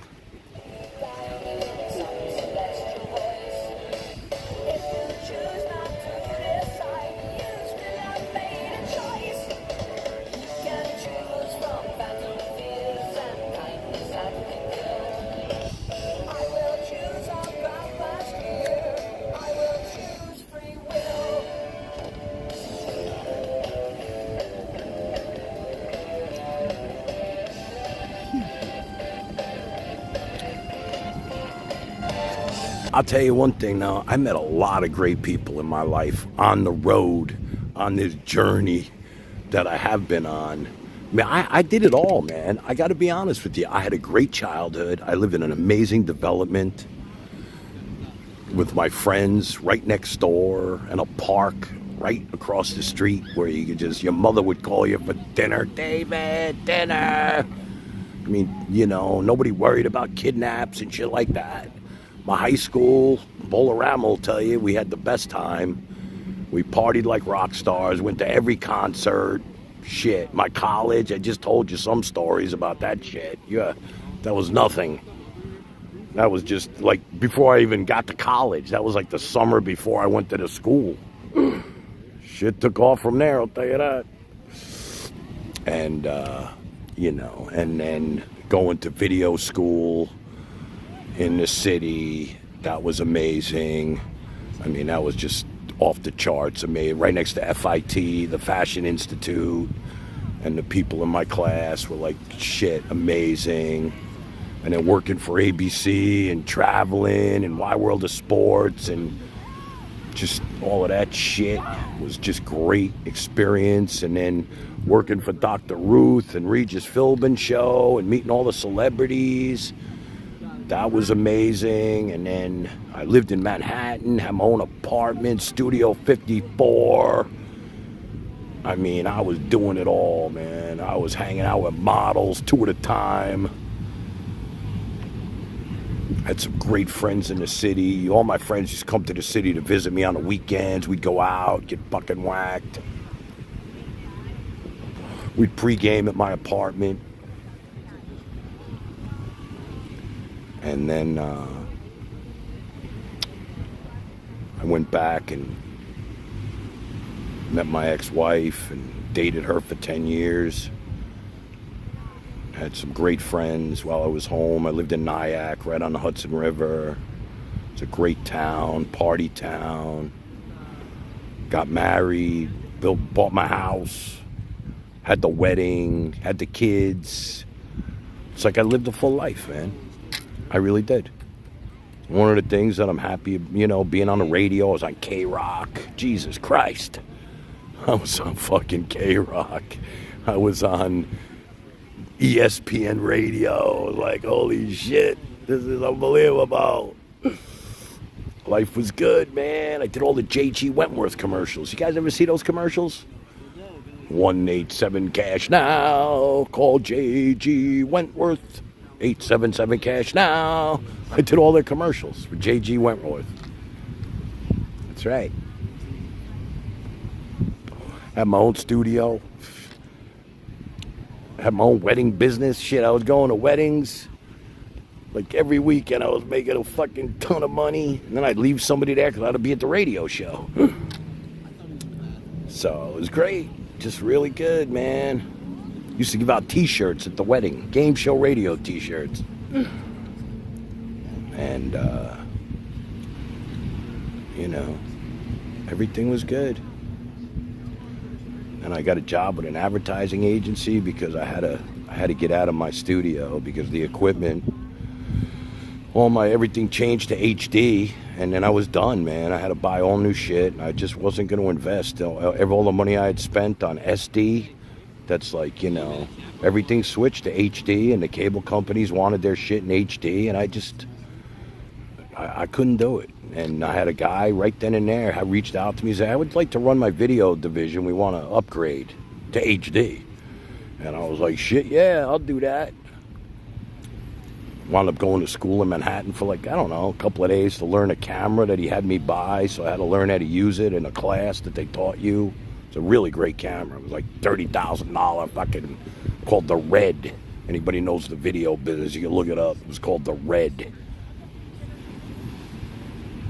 And so I learned how to use that shit. And I did all commercials, and I was casting, and I was, you know, it was a great gig, using the booms and jibs, and had people working with me. And I love casting people. That was my favorite thing. People come in and read for you for parts, for the commercials. That was fun. I made everybody feel special, though. Oh, that was great.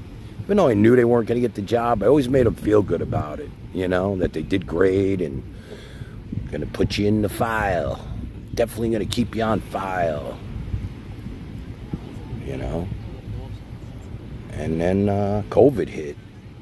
Well, I got divorced right around COVID. Right before COVID, I got divorced. My wife and I just, I don't know, we grew apart. It happens. I was sticking up for my kids too much. I didn't back her on a lot of things, and things got ugly. My kids meant everything to me. I don't know. Great father, lousy husband. That's what she called it. That was her assessment of me. Great father, lousy husband. She was a great woman, though. I still love her. We keep in touch. Who knows what's going to happen. But... And then I met Asha and moved to Rockaway Beach. Next chapter, baby. I had my fucking terrace right over the ocean. And that's where I learned pickleball. Bang. Pickleball, baby. That's how I wound up in Florida. Pickleball. My invention. And now I'm a live streamer. I ran into the Skank Queen. How the fuck did that happen? I answered an ad on Facebook looking for somebody to show me around Delray for content for my live stream. I was like, wow, I could do that. Shit. Called Carlos. Come on, bro. I'm going to show it $20 an hour. And here I am at the beach right now. You guys. Not bad, right?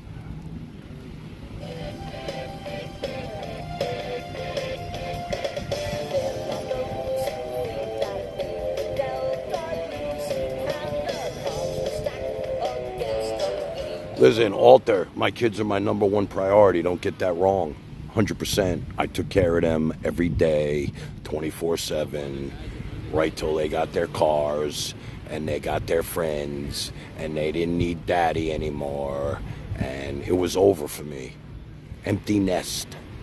That's what happens, brother. I don't know how old your kids are, but it's going to happen to you. And, you know, I dedicated 17 years of my life to being a father and making sure my daughter and son were safe every day. I never didn't come home without a action figure from Toys R Us. Anything. Every day I came home with something. I coached every sport for them. I never missed a practice. I never missed a recital. I was always there for my kids every single day. They were my first priority. And then what happens is, it's like a bird leaving a nest, okay? They get their cars. They don't need a ride from daddy anymore. Daddy, can you take me? Daddy, can you give me? All of a sudden, things are different now. And you come home. I'll tell you exactly what happened. I came home. I went in my daughter's room. Hi, baby. You want to go do something? Dad, I love you. I'm on the phone with my friend. Shut the door. Okay. Go in my son's room. Hey, boy, what are you doing? Let's go do something. Dad, I'm playing Xbox with my friends. I love you. Shut the door. You find yourself sitting on the couch saying, what just happened? Where did all the time go? Poof. I remember a guy telling me when they were real young and I was at the park chasing them around. It's like, man, I don't get a minute break. And he was like, enjoy it now. They grow up fast. And I'm like, yeah, how fast? And it's fast. Blink of an eye, baby. Blink of an eye. That's what it is. It's a blink of an eye. Blink of a fucking eye.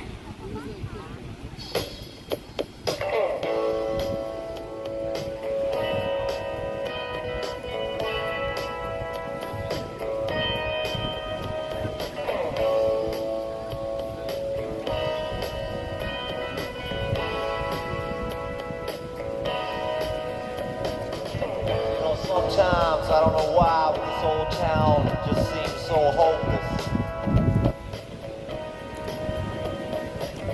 I ain't really sure, but it seems I remember the good times with just a little bit more in focus. But when she puts her arms around me, I can somehow rise above it. Yeah, man, when I got that little girl standing right by my side, you know, I can tell the whole wide world that shout it, hey, here comes my girl. Here comes my girl. Yeah, she looks so right. She's all I need tonight. I see you talking about Chuck E. Cheese, man. That's funny. I used to live at fucking Chuck E. Cheese. I'm telling you, I never missed a circus, a carnival, a park, a fucking mall. You know what I used to do? I don't know if you ever go to the mall, right? I used to take the kids, real young. I had a minivan. You hit the button, both doors slide open from the side. They were in the carrying fucking thing. I'd put them in a double stroller, bring them in, and I'd run them around the mall, you know? It was like a roller coaster. I'd pretend like I was going to hit shit and then turn at the last second. I'll never forget, in Legal Seafood, they put in a changing table in the men's room because of me, because I complained. I was like, you know, where am I supposed to change my kids? You got a changing table in the ladies' room, but not in the men's room? I'm like, what the fuck? I come here all the time for my clams. I mean, the kids would be sleeping in the stroller, and I'd eat clams at the bar. I love that. And they had all that shit in the mall. I mean, Jeepers was like an amusement park, Dave and Buster's. They had, we had the best, man, where they just built this Palisade Center Mall where I lived, right across the street from my office. 4 floors. They had the Rainforest Cafe. Just everything you can imagine, like for the winter time. I would go there every day with them, and it was just fun, man. Just great, you know? And, but Chuck E. Cheese, that's a funny story, because what happened was I took the kids to Disney World. My wife and I took them to Disney World. They were kind of young, but, you know, we went to Disney World. But there was a Chuck E. Cheese across the street from the hotel. And, like, you know, the funny thing was, we had all these, like, $100 passes for Disney World and shit, you know what I mean? And all the kids, Daddy, Chuck E. Cheese, Chuck E. Cheese. They only want to go to fucking Chuck E. Cheese. It was right across the street. It was a good Chuck E. Cheese. It was a big one. But, you know, it's funny that you brought that up. Chuck E. Cheese, baby. I used to eat the pizza at Chuck E. Cheese. It tastes like this 7-Eleven pizza, to tell you the truth. Not that good, but... Every now and then I get down to the end of the day, I'll just stop and ask myself why I've done it. It just seems so useless to have to work so hard and nothing ever really seemed to come from it.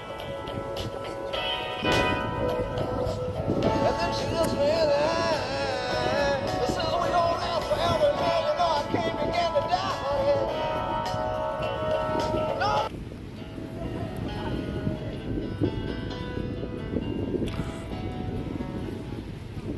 I just want you to know, I mean, even as of like yesterday, Harry had his interview with the duck people. Buddy, I don't know if you heard what I said earlier, but Harry had an interview with like this company that does all, you know, air duct work. And they offered him really decent money, man. They came to the school, they had a job fair, and the school recommended him. And this might be really good, man. You know? I know you know about this stuff more than me, but he reached out to me and he was all excited, bro.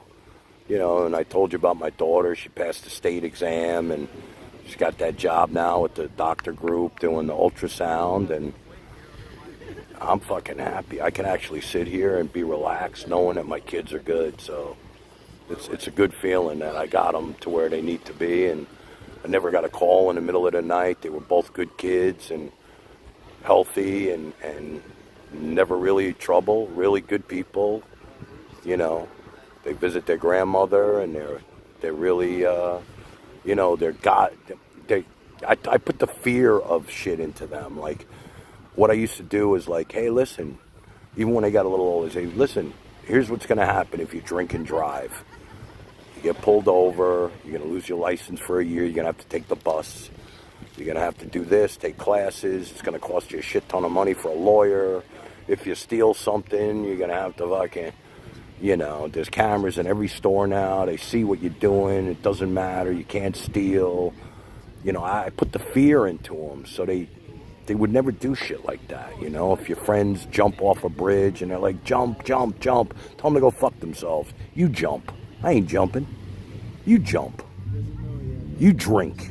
Drink, drink, drink, drink, drink. Fuck that. You drink it. I'm not drinking it. You drink it. And that's how I dealt with that, you know?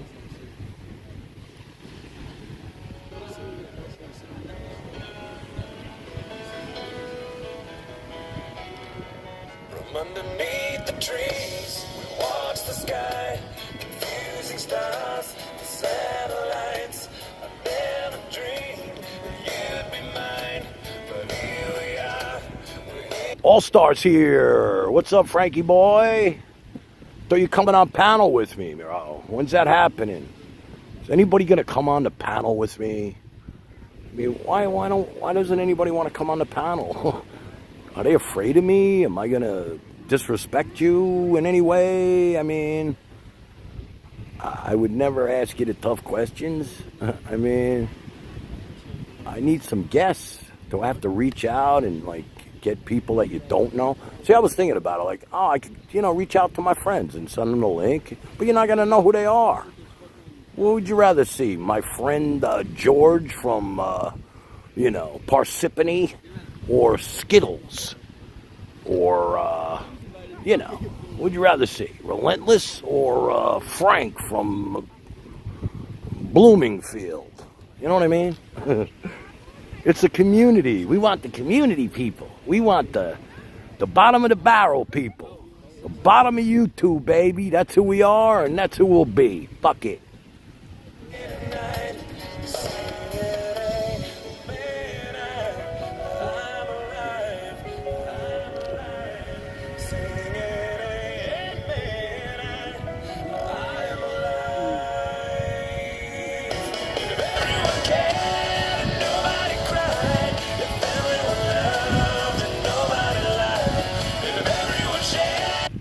Listen, Stink, I get it. Anybody can have their own channel. I get that. But we don't have to see you. You can put up your picture. Same one you use in the circle. You don't have to be on. I don't mean come on and show yourself. But, you know, just come on and share the stage with me. That's what I'm talking about. I don't look, even Penelope, I don't expect her to come on. I don't even want her to come on and show herself. But she could show the same picture that she uses in the circle. You know? I mean, I don't expect people to show themselves. Just make sure you show me who you are, because I can't afford to get dicked out again. You know what I mean?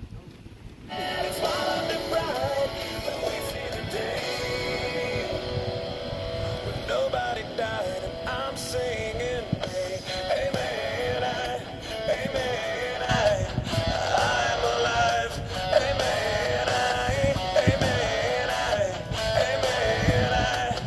I'm alive, and in the air, the fireflies are only light in paradise. Look, Stink, I'm not expecting you to come on the panel. Believe me, I'm not.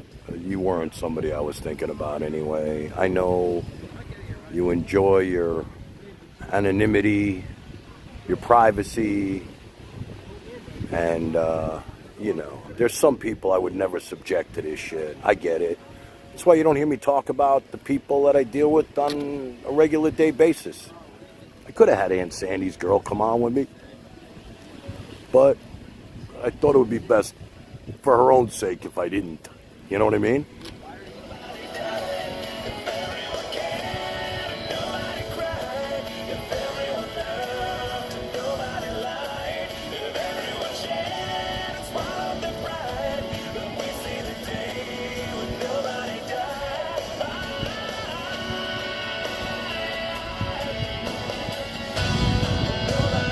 Listen, while I have you guys here, I just want to let you know I only came out today to promote tomorrow night's stream. Self-promoting on my own channel. That's what I do. Because I can, because it is my channel. It is Tanland. It's really all of our channel, but, you know, I'm promoting myself. Tomorrow night, Tan Jam. I'm going to try and make somebody smile. Just one person. That's all I want to do. Make somebody smile tomorrow night. I didn't even work on the show yet. But I'm actually taking Aunt Sandy to the airport tomorrow. She's going to Nashville. It's her granddaughter's graduation. And so she's going to be gone. And I'm going out Friday night with Bart and some really cool people. I'm going to go hit the Avenue Friday night. Looking forward to that. So Thursday night, that's it. We're going to rock, baby. I'm looking forward to rocking with you guys on tomorrow night, 9 o'clock.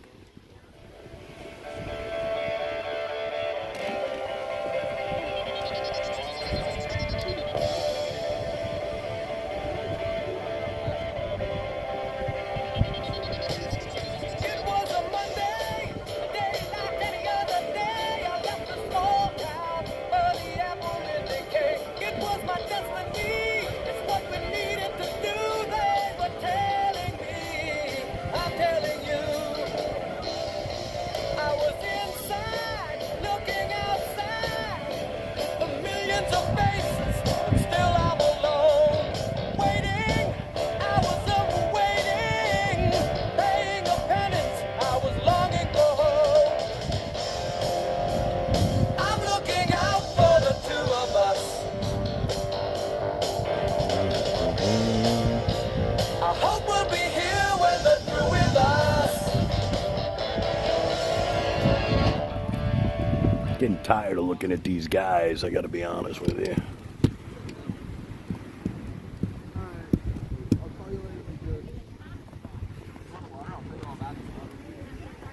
I was inside, looking outside, all the millions of faces, but still I'm alone. Waiting, I was up waiting, I could feel the tension, I was longing for home. I'm looking out for the two of us. And I hope we'll be here when they're through with us. I'm a long way from home.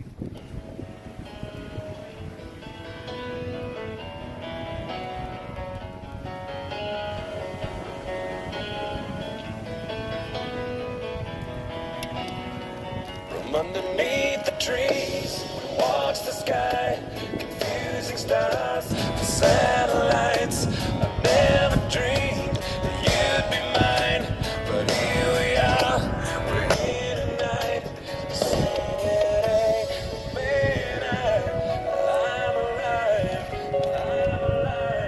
singing, amen, I'm alive. Everyone cared, nobody cried. If everyone loved and nobody lied. If everyone shared, it's fun and bright. Then we see the day when nobody died, and I'm singing, amen,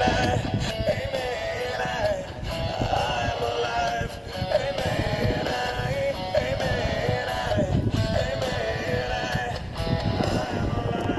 and in the air, the fireflies are only light in paradise.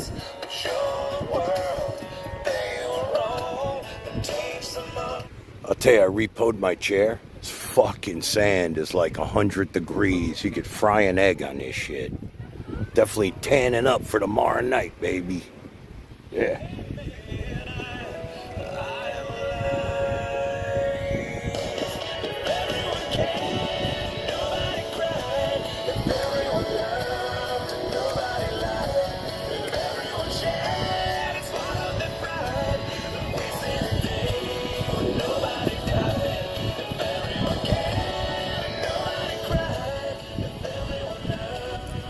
I'll tell you, I got some footage of the Kentucky Derby that I'm going to show tomorrow night that is so, like, emotional. I gotta tell you about it, but it's like, holy shit, man. It just gives you the chills watching this thing. The horse just came from last to first. It was just an incredible Kentucky Derby. Oh my God. As we lie beneath the stars, we realize how small we are. If they could love like you and me, imagine what the world could be. If everyone cared, nobody cried. If everyone loved and nobody lied. If everyone shared its love and pride, we see the day when nobody died. If everyone cared. All right, Moses, who is this? Moses, who is this, man? Quick.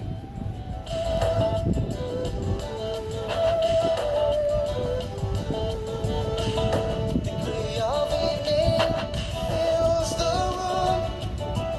There's no need to look outside to see or feel the rain.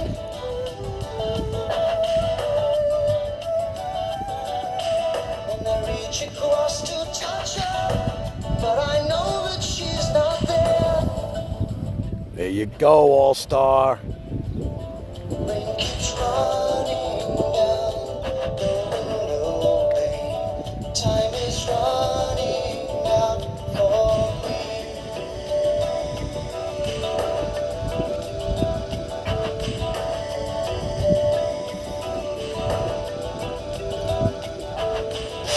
Can't you see what you are doing to me? Can't you see what you have done? As I try to pass another long and sleepless night, 100 crazy voices call my name. As I try to pass them by, I almost can't believe that she is here.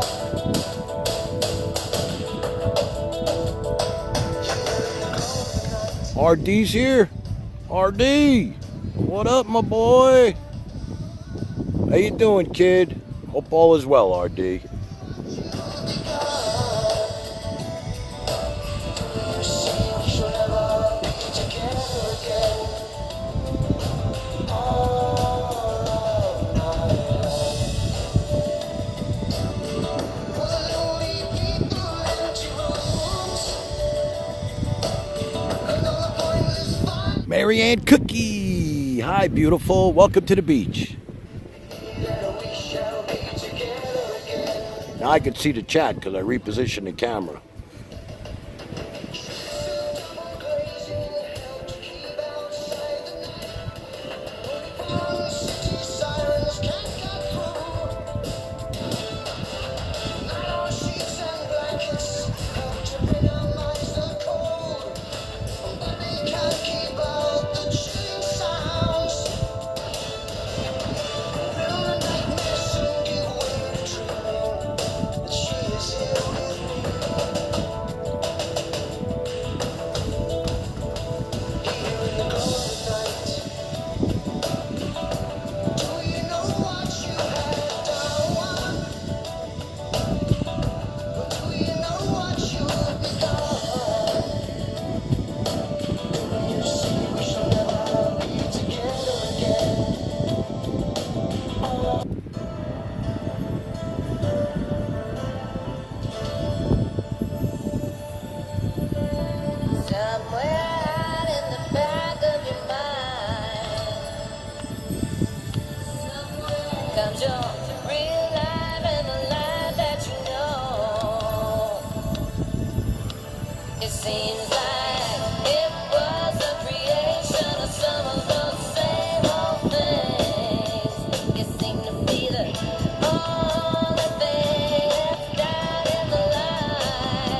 got to be honest with you.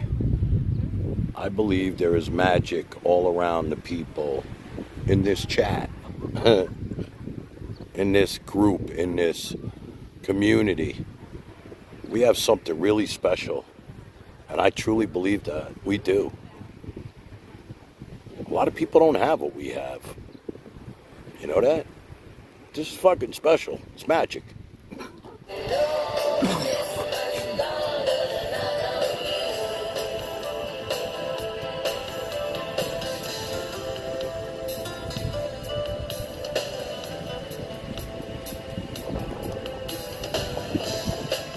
She had trusted many. Then there would be someone who would enter into a presence that she could sense for miles. She dreamed of a wanton love so real. She laughed and she cried and she tried to taunt him.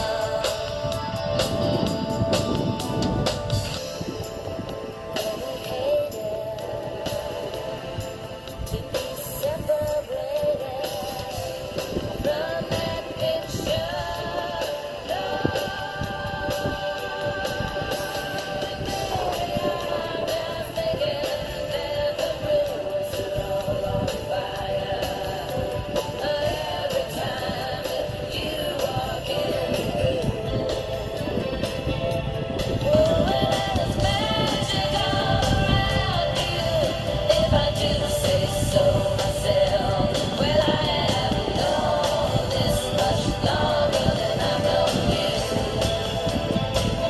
You know what I want to see? I want to see that documentary on Bon Jovi. I never got to see that. I've been looking for it on my stick, but I definitely, I watched the Guns N' Roses documentary. I love the documentary stuff, the Rush documentaries. I like Behind the Music. I love that stuff, Behind the Music. Like when I watch YouTube, that's what I watch. I watch, the clips, and I like watching the Met highlights. I don't even watch the Met games anymore. I just watch the highlights of the game. I enjoy that more. And but I was looking for the Bon Jovi documentary. I don't know if anybody saw that.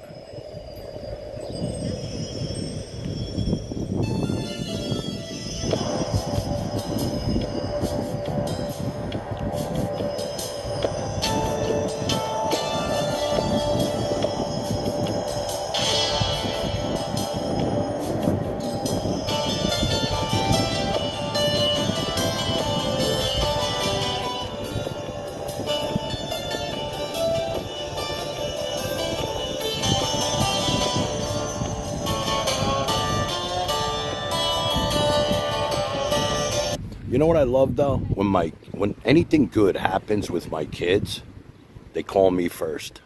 I love that. That makes me feel special. And I know I did my job. And because they know how proud I am of them. And it's really important to tell your kids you're proud of them. Always tell your kids you're proud of them. No matter what. I always say, I'm so fucking proud of you. I don't care what you do, bro. I'm fucking proud of you, man. I'm so proud of you. And they need to hear that.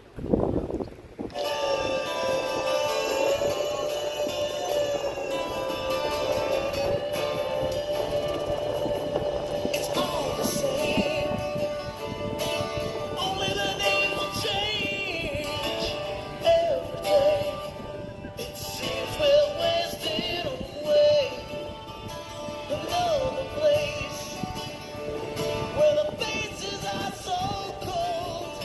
I drive all night just to get back home. I'm a cowboy on a steel. You know what's funny, bro? I never took a gummy. I don't smoke pot anymore. I don't do any drugs anymore. I used to party like a fucking rock star. Trust me.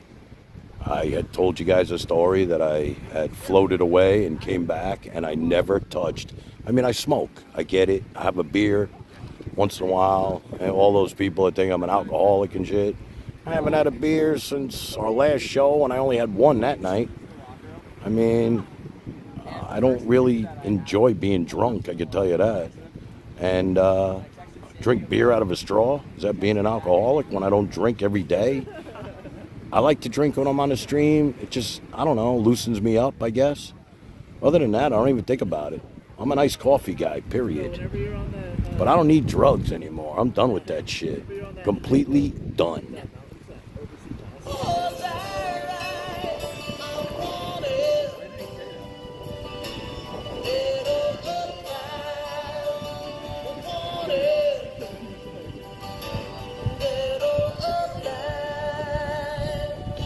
I'm not gonna lie though, I used to smoke pot like every 20 minutes. I really did. I smoked like everybody else, man. I used to do one hits, had my little one hitter and the dugout. Boom, boom, boom, I'm back, baby. Tuned up. And I enjoyed it. Shit, when I was on the radio, I used to smoke during the commercials. Honestly. And I'm so much happier without it though. I don't have to look for it. I don't have to worry about it. I don't have to go get it. I don't have to worry about not having it. The bag got low. I had to fucking run to get more. I'm just, it's like between that and never having to see Pines' face again, my life is good.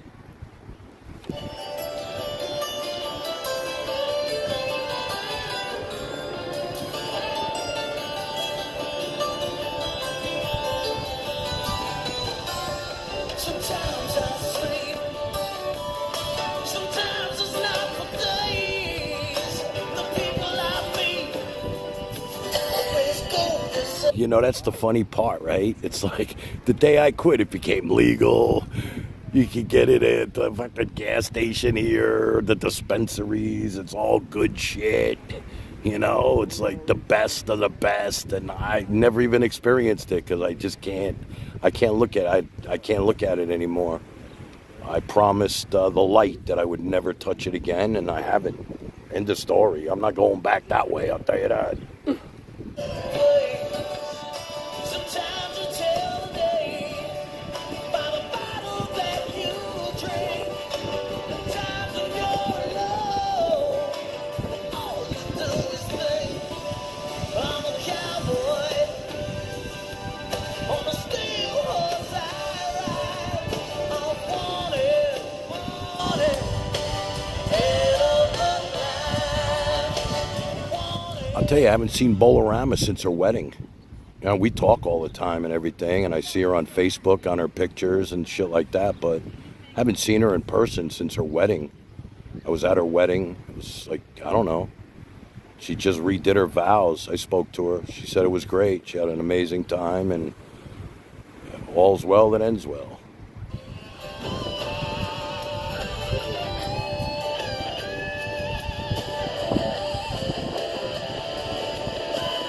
I'll tell you though, I was living in the fucking fast lane.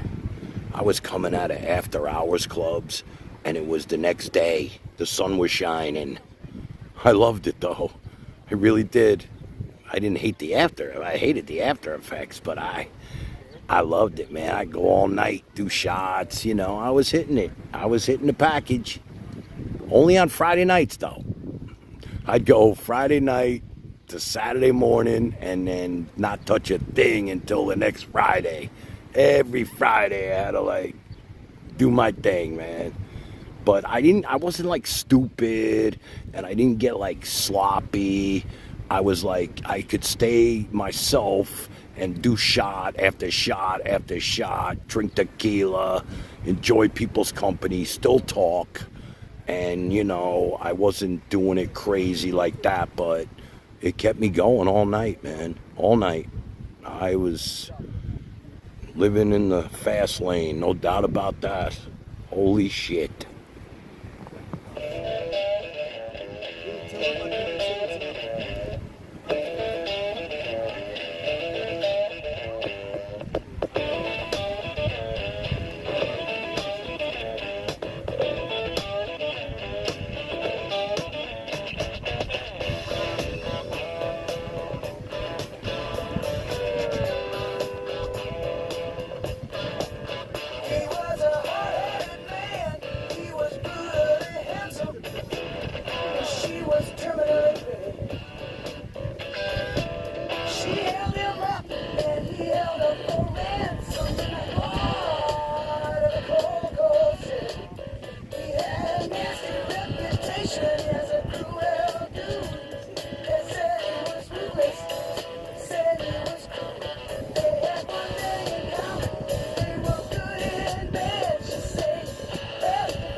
Life in the fast lane. Surely make you lose your mind.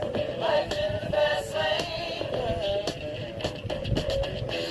I'll tell you, I used to go to all these concerts. I don't go anymore. I don't know. The last concert I went to see was Roger Waters from Pink Floyd.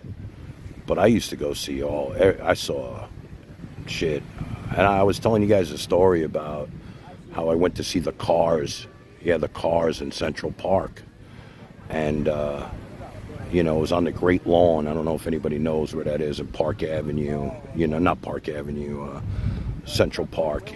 And it was a free concert, but, you know, it was packed, obviously.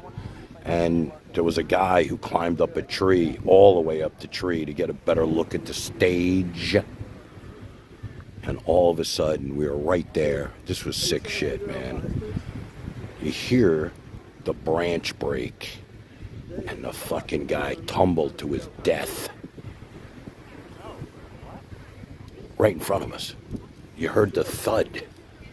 And it was like he was done. That was it. I mean, this guy was all the way up in his tree, and he was dead.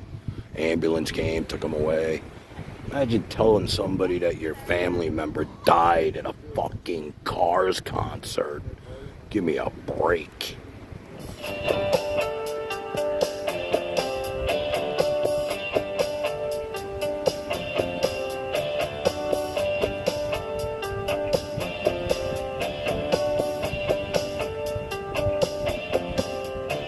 One too many times I fell over you. Once in a shadow I finally grew. And once in a night I dreamed you were there. I canceled my flight from going nowhere. It's all I can do to keep waiting for you. It's all I can do. It's all I can do. One too many times I twisted the gate. You know, I'll tell you this. My cousin, who was a stockbroker and loaded to the gills, Wall Street tycoon, baby.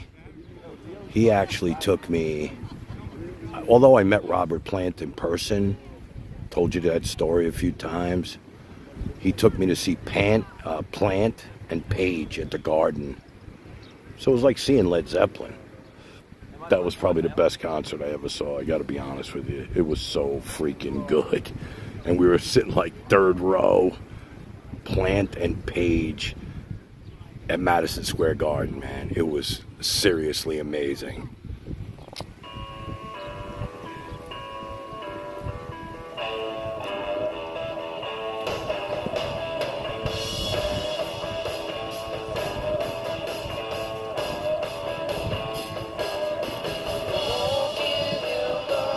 Just the other day, baby.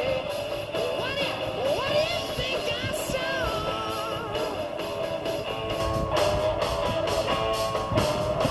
Lots of people sitting on the grass with flowers in their hair. Said, "Hey boy, do you wanna score?"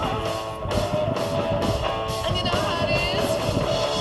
I really don't know what time it was. So instead of that, stay a while.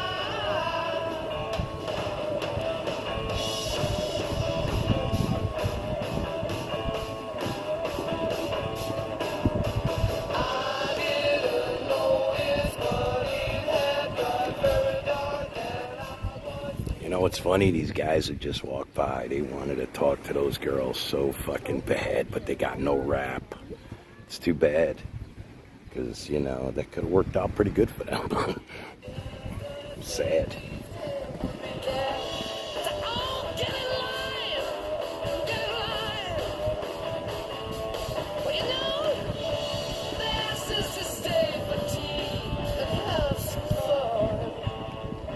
You know who else I didn't get to see that I would have loved to have seen?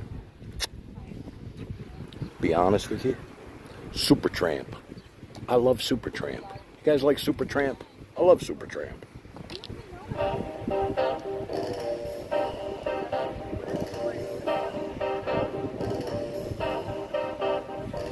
When I was young, it seemed that life was so wonderful. A miracle, oh, it was beautiful, magical. And all the birds in the trees, they be singing so happily. Oh, joyfully, oh, playfully, watching me. But then they sent me away, teach me how to be sensible, logical, oh, responsible, practical. And then they show me a world I could be so dependable, oh, clinical, oh, intellectual, cynical. There are times when all the world's asleep, questions run too deep for such a simple man. Won't you please tell me what's wrong? Vicky Wells, you were called a tramp. You got a tramp stamp, baby. How you doing, kid? Hope all is well with you. My wife actually took me to see Live. Anybody like Live? I know Barry loves Live.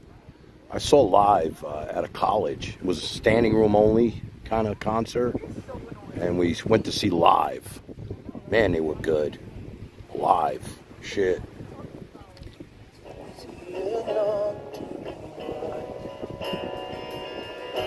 Measure these things by your brains. I sank into eating with you. Alone in the church by and by. I'll read to you here. Definitely hot, I can tell you that. You lead them, your boat is at sea. Your anchor is out, you've been swept away. The greatest of teachers won't hesitate to leave you there by yourself, chained to pain. I alone love you, I alone tell the truth, I alone love you, there is nothing but this. I alone love you, I alone tell the truth, I alone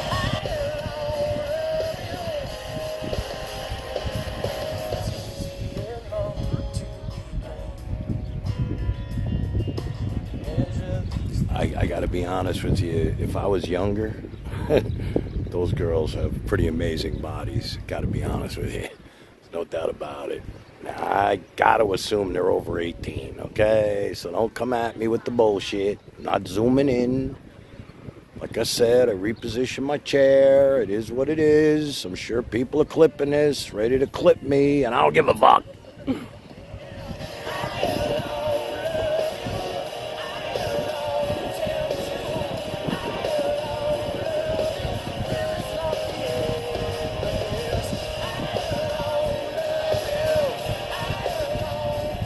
See, this is the way it was in the older days there, Alt, before you came part of the show, right? It was G-String Radio. And, you know, I was out there in spring break, and it was like surrounded. I actually came to a pretty quiet place over here. But, you know, there were some places that I could go right now to the left that is just all G-strings. And, you know, people didn't appreciate my photography. Although we were just, you know, enjoying some of the newest fashions in G-string, they didn't understand it. But my boys back in New York loved it. They enjoyed it. Tell you that.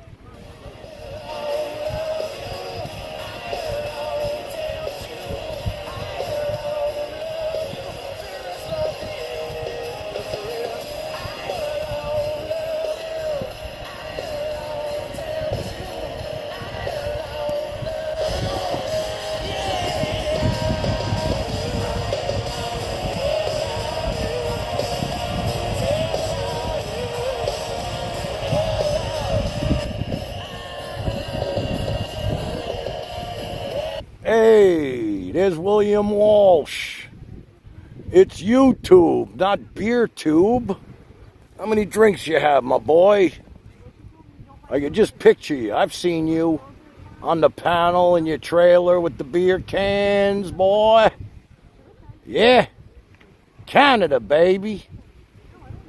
Making snow angels. You're always welcome here, Mr. Walsh. For you know not what you say. And that's why we keep you around. Because we know you know not what you say.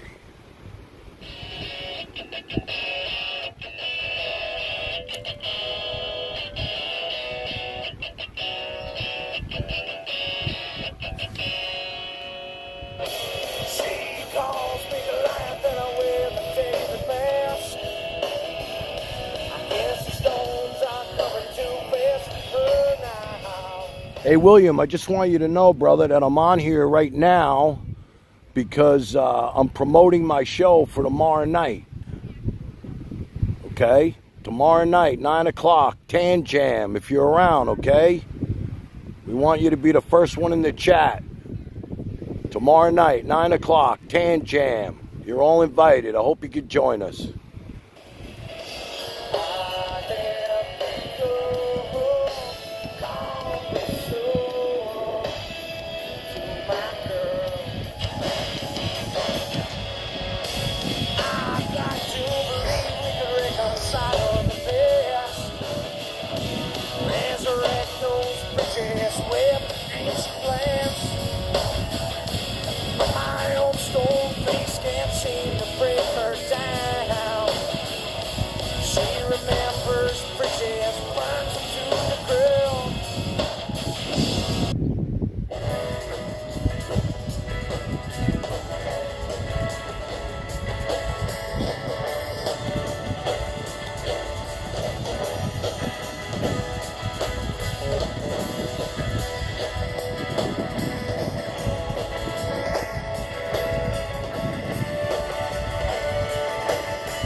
She stood there bright as the sun on that California coast. He was a Midwestern boy on his own. She looked at him with those soft eyes so innocent and blue. He knew right then he was too far from home.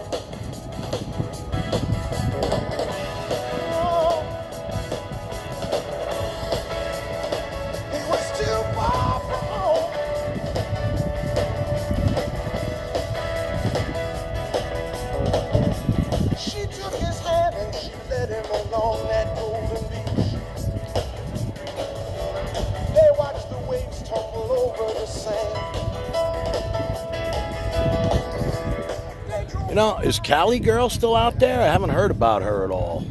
She's still running her mouth all over the internet, trying to be this Mother Teresa out there, or did she disappear? She was looking so right in her diamonds and frill. All those big city nights in those high rolling hills. Above all the lights, she had all of my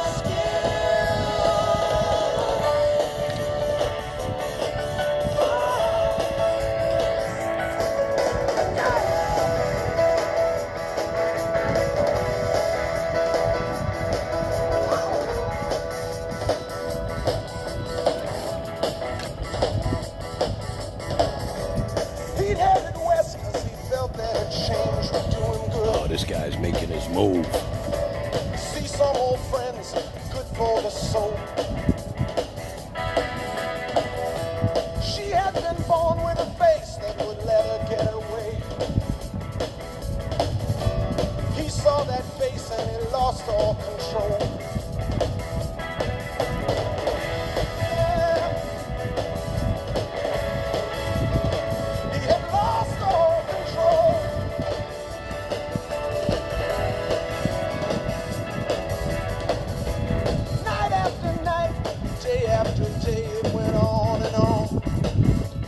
See, all it takes is a little balls.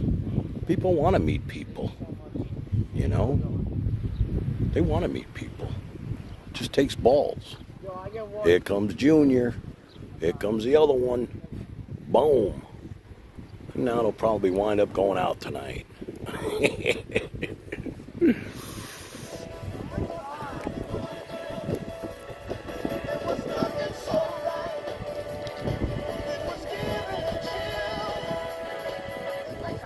What do I got to walk down the beach and get subscribers? Excuse me, can you subscribe to my channel? Sure, I'll do that. Hola.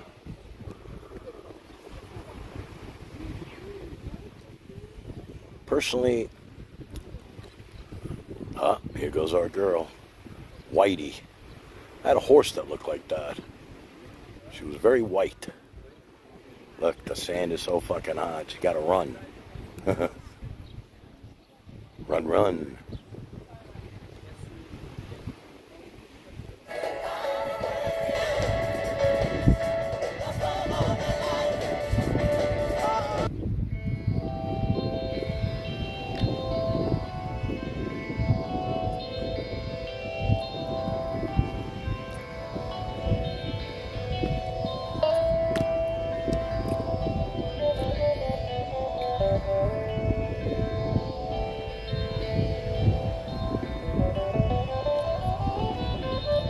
Same old story all over again.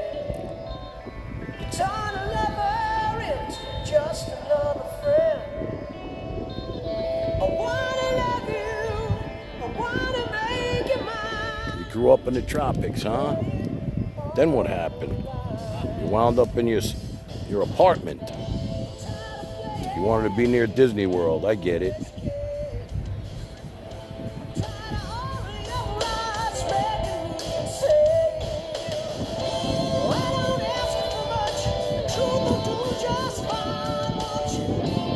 This will be my thumbnail.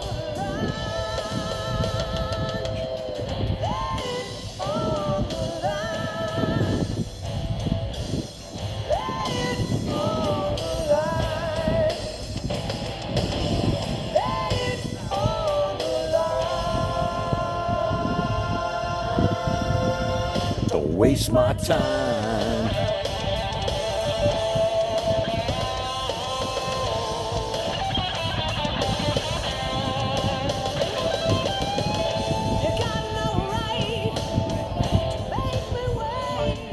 These idiots just chase my girls away. Motherfuckers. Got them to follow them on social media and then ran. That sucked. See, they're pissed at each other. You blew it, you moron. You fucked up.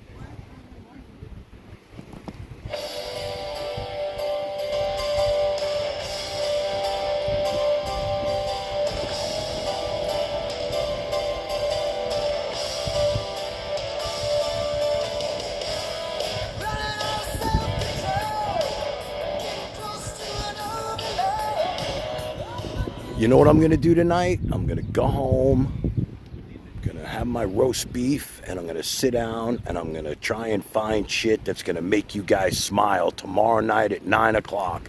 So just remember that. It's like I'm gonna put the time in to try and make somebody fucking smile out there. That's my goal. I'm gonna do my best to make myself smile. My legacy, the smile guy.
Can't play AC/DC, I'll tell you that. They'll shut me right down for that one.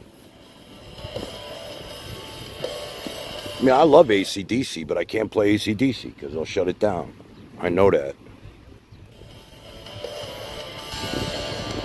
Looking back, clear to see what it is that's killing me.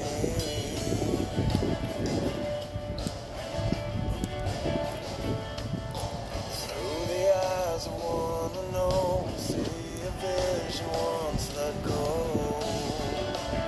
I had it all. Constantly it burdens me, hard to trust and can't believe.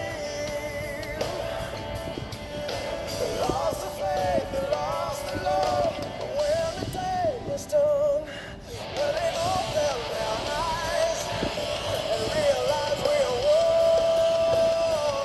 one. See, RD will tell you. He could tell you. RD could tell you. RD's a content creator. And, you know, this stuff could get to you as a content person. It really could. If you let it. If you let it. But RD will tell you, as a content creator, no matter what he's doing, he's still a content creator with an audience. And he'll tell you, this could get to you.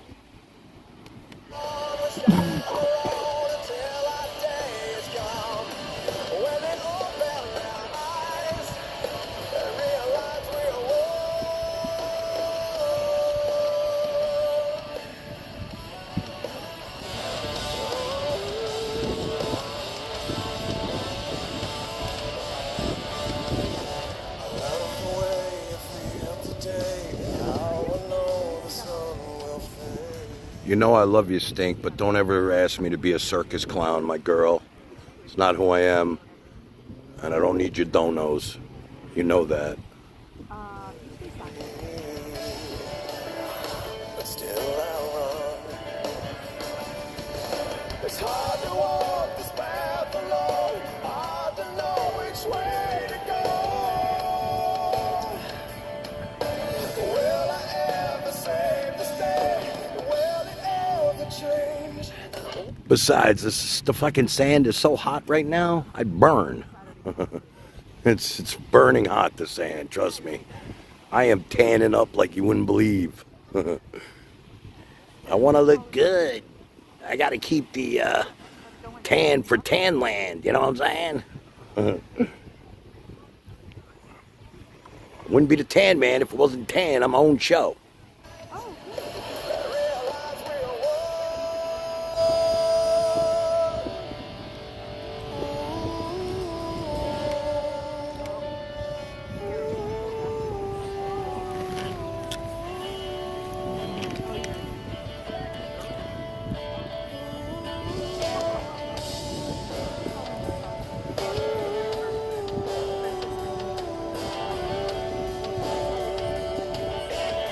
You know, people ask me, they're like, Tan, why do you go on so late, 9 o'clock? And I'll tell you, because I do have people on the West Coast that watch me and tell me they watch me, and they're just getting off of work.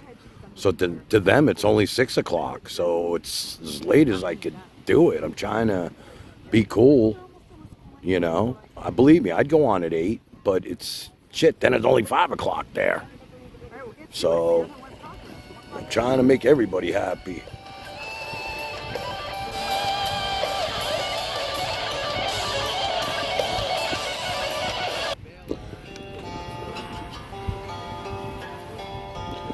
RD, just look at all the love you're getting here, bro. In Tanland. You're getting a lot of love here in Tanland, RD.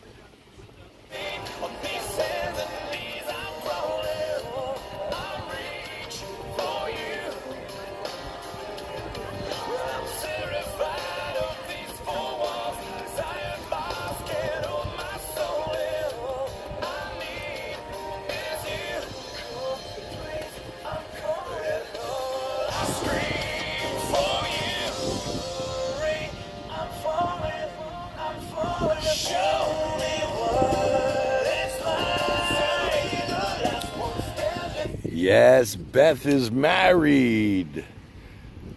Does the name Hubby mean anything to you? That's right. Hubby. All right, go get her done. More progress.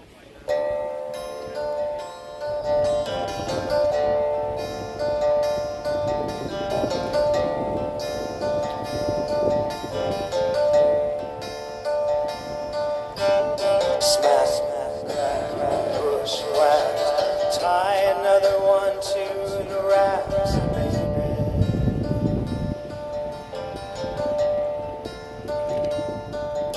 baby. Sorry, Hubs. Hubs. I'm glad I'm not Hubs, man. I get enough abuse from Stinkbug. Can't imagine being Hubs. Holy shit.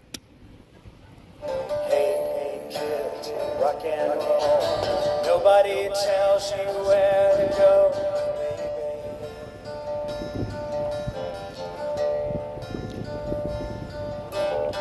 What if I ride? What if you walk? What if you rock around the clock? Tick, tock, tick, tock. What if you did? What if you walk? What if you try to get off, baby? I know Vicky Wells has a man I always hear about. A boyfriend or something. Right, Vic? Did you have a man in your life? Happy for you, baby.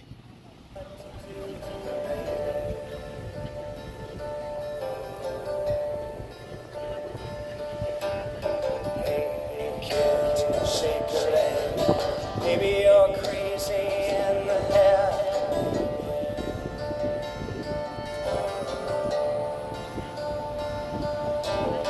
Maybe you did, maybe you walked, maybe you rocked around the clock.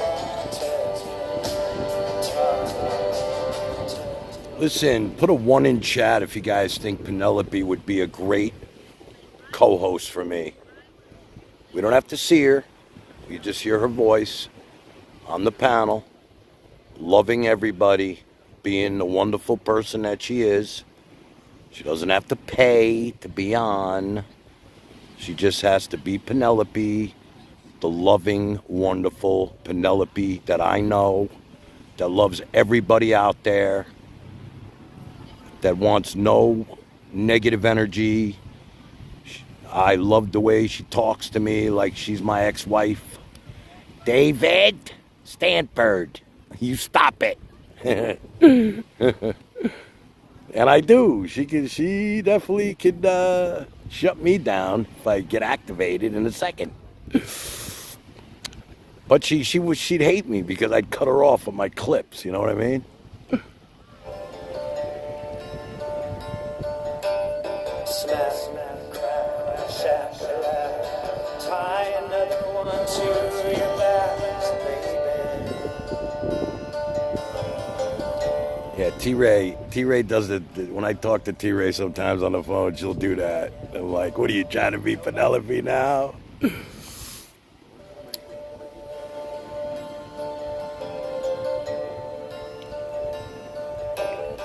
Maybe you did, maybe you won't, maybe you rock around the clock.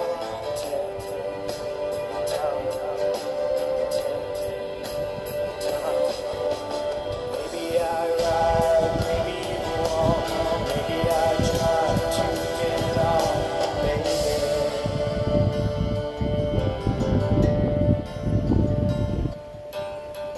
Hey, you know what's great? Tonight's $5 sushi night. Tuesday's pizza night, $10 pizza night. And today is $5 sushi day at Publix. It's funny because any other day, the same sushi, $10. Today, $5. Every Wednesday, $5. Sushi Wednesday.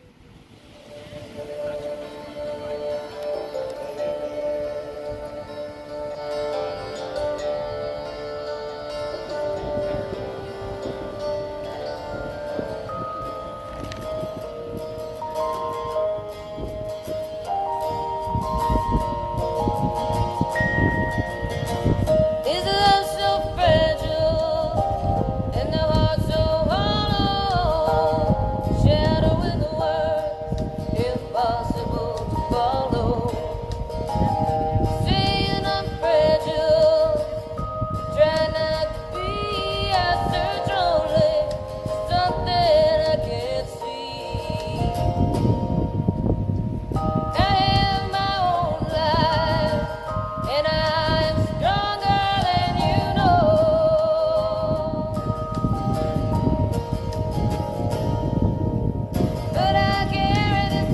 Stink, I could use a towel right about now.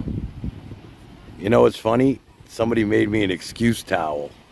The girl that I play with that has been beating up on me, I always have an excuse when I lose. I didn't have gum. My only one headphone's working. I didn't have breakfast yet. You know, I broke my favorite paddle this morning. Just snapped in half. The goat snapped today. I couldn't believe it. Just snapped. Thank God I have another one. Not a goat, but the fucking paddle just snapped. From the handle to the... Like, just imagine a ping pong paddle that just snapped. The handle just snapped right off, right in the middle of the game. I was like, what the fuck? I didn't even hit the ball that hard. The fucking thing just snapped. No, I can't tape it. It's done. I threw it out. It was a gift anyway. I mean, it's no big deal. But the fucking thing it was like, what the hell just happened? But anyway, what I was saying was she made me an excuse towel. She forgot to bring it. And it has all my excuses on it. It's funny that you would say that, Stink, about the towel. She said, oh, I forgot your excuse towel. As she beat up on me this morning again. This is a woman that I taught how to play. And she could never even score a point off me. Now it's like I gave her the secret sauce. And she uses it against me. And she doesn't even let me warm up. That's the real problem. You know, she has to be at work by 10. So I meet her at 7:30 in the morning. I'm half in the bag. And she's like, let's go. I mean, 2, practice swings and she's ready to start playing. By the time I open my eyes, 11-1. But as long as she's happy. She went through a tough, she just broke up with her boyfriend. He fucked her over. And she was trying to get her out of her funk. She was so unhappy. She's only been with the guy for a year. You guys got to be so careful. The guy was a lawyer. Met him online. Good-looking guy. I met him. She's beautiful. She cuts my hair. And I love her. She's like 35. Matter of fact, her brother just became the offensive coordinator for the New York Giants. No shit. He was the coach of the Chicago Bears. But now he got a new job. He's the offensive coordinator, if you want to look him up. His last name's Nagy. And he is the offensive coordinator for the New York Giants. And, I'm sure he can't beat his sister in pickleball, though. Tell you that. But anyway, she met this guy on Facebook dating, and the guy has cash. He's got a boat. He's a lawyer. If you've ever met a wolf in sheep's clothing, it was this guy. No shit. I met him a couple of times. His name's David also, which I hated. Funny thing about him was he was on testosterone, so he had a big upper body, cutesy smile with that fucking wolf-looking face, and just, all right, I was happy for her. I'm like, hey, whatever, if you're happy, I'm happy. You know that. Whatever's good for you, I'm good. And, he was just a sneaky fuck. And he's just a lawyer, man. They're the worst. Fucking lawyers, man. They're trained to fuck you. They're trained to fucking, always have the right verbiage for everything. And he fucked her over, told her he loved her while he was texting some other chick. Yeah, that's him. Nagy. It's his sister. And she's like one of my best friends. And, I try to keep her, remember that you're a superstar and everything. She's been so upset. Like, she's my doubles partner. And together, we're like unbeatable. Shit, we beat this black team today. This African-American guys, 2 guys, really good. We fucking took them down, baby. Shit. Together, we're unstoppable. She's so good. Like, I could just stand there and watch her play and just, it's like, hey, if you need me, I'll be over here. You know what I mean? But, you know. But this guy just fucked her over, and, you know, it was funny.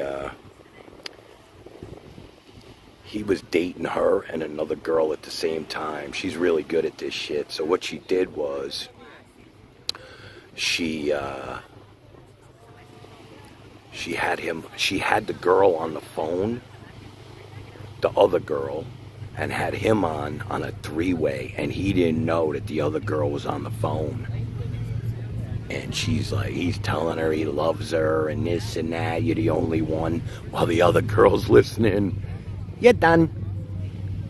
Yeah, that was good. That was a good way to end that. You know, but she loved the guy. That's the sad part. She really loved him, and he really fucked with her head really bad. You know, fucked with her pretty good. And, you know, for like the last month, she's had her head up her ass. So depressed. I'm like, you know what? This is bullshit. You gotta snap out of this. Look at you. You're fucking gorgeous. What's wrong with you? This guy's an asshole. It's his loss. It's like you're a superstar. You're letting this fucking moron. But that's the way these guys are. Look, it's a game here. Okay? All these girls know. They move here. Okay? Not her. She lived here a long time. But the girls move here. These girls come here with their plastic surgery. And they get all this plastic surgery. They pick their faces off a wall. I've dated 3 girls that look the same. Same face. And it's all they care about is, they don't care who you are, what you are. It's what you have. All they care about is what you have. And the guys that have, all they care about is getting in their pants and moving on to the next one. See, that's the game. It's a game of cat and mouse. It's like, you know, how old are you? 3 million in the bank. Let's go. I love you. And then they fuck them and they're done. They're done with them. Next. They ain't getting married. These guys don't want to marry these chicks.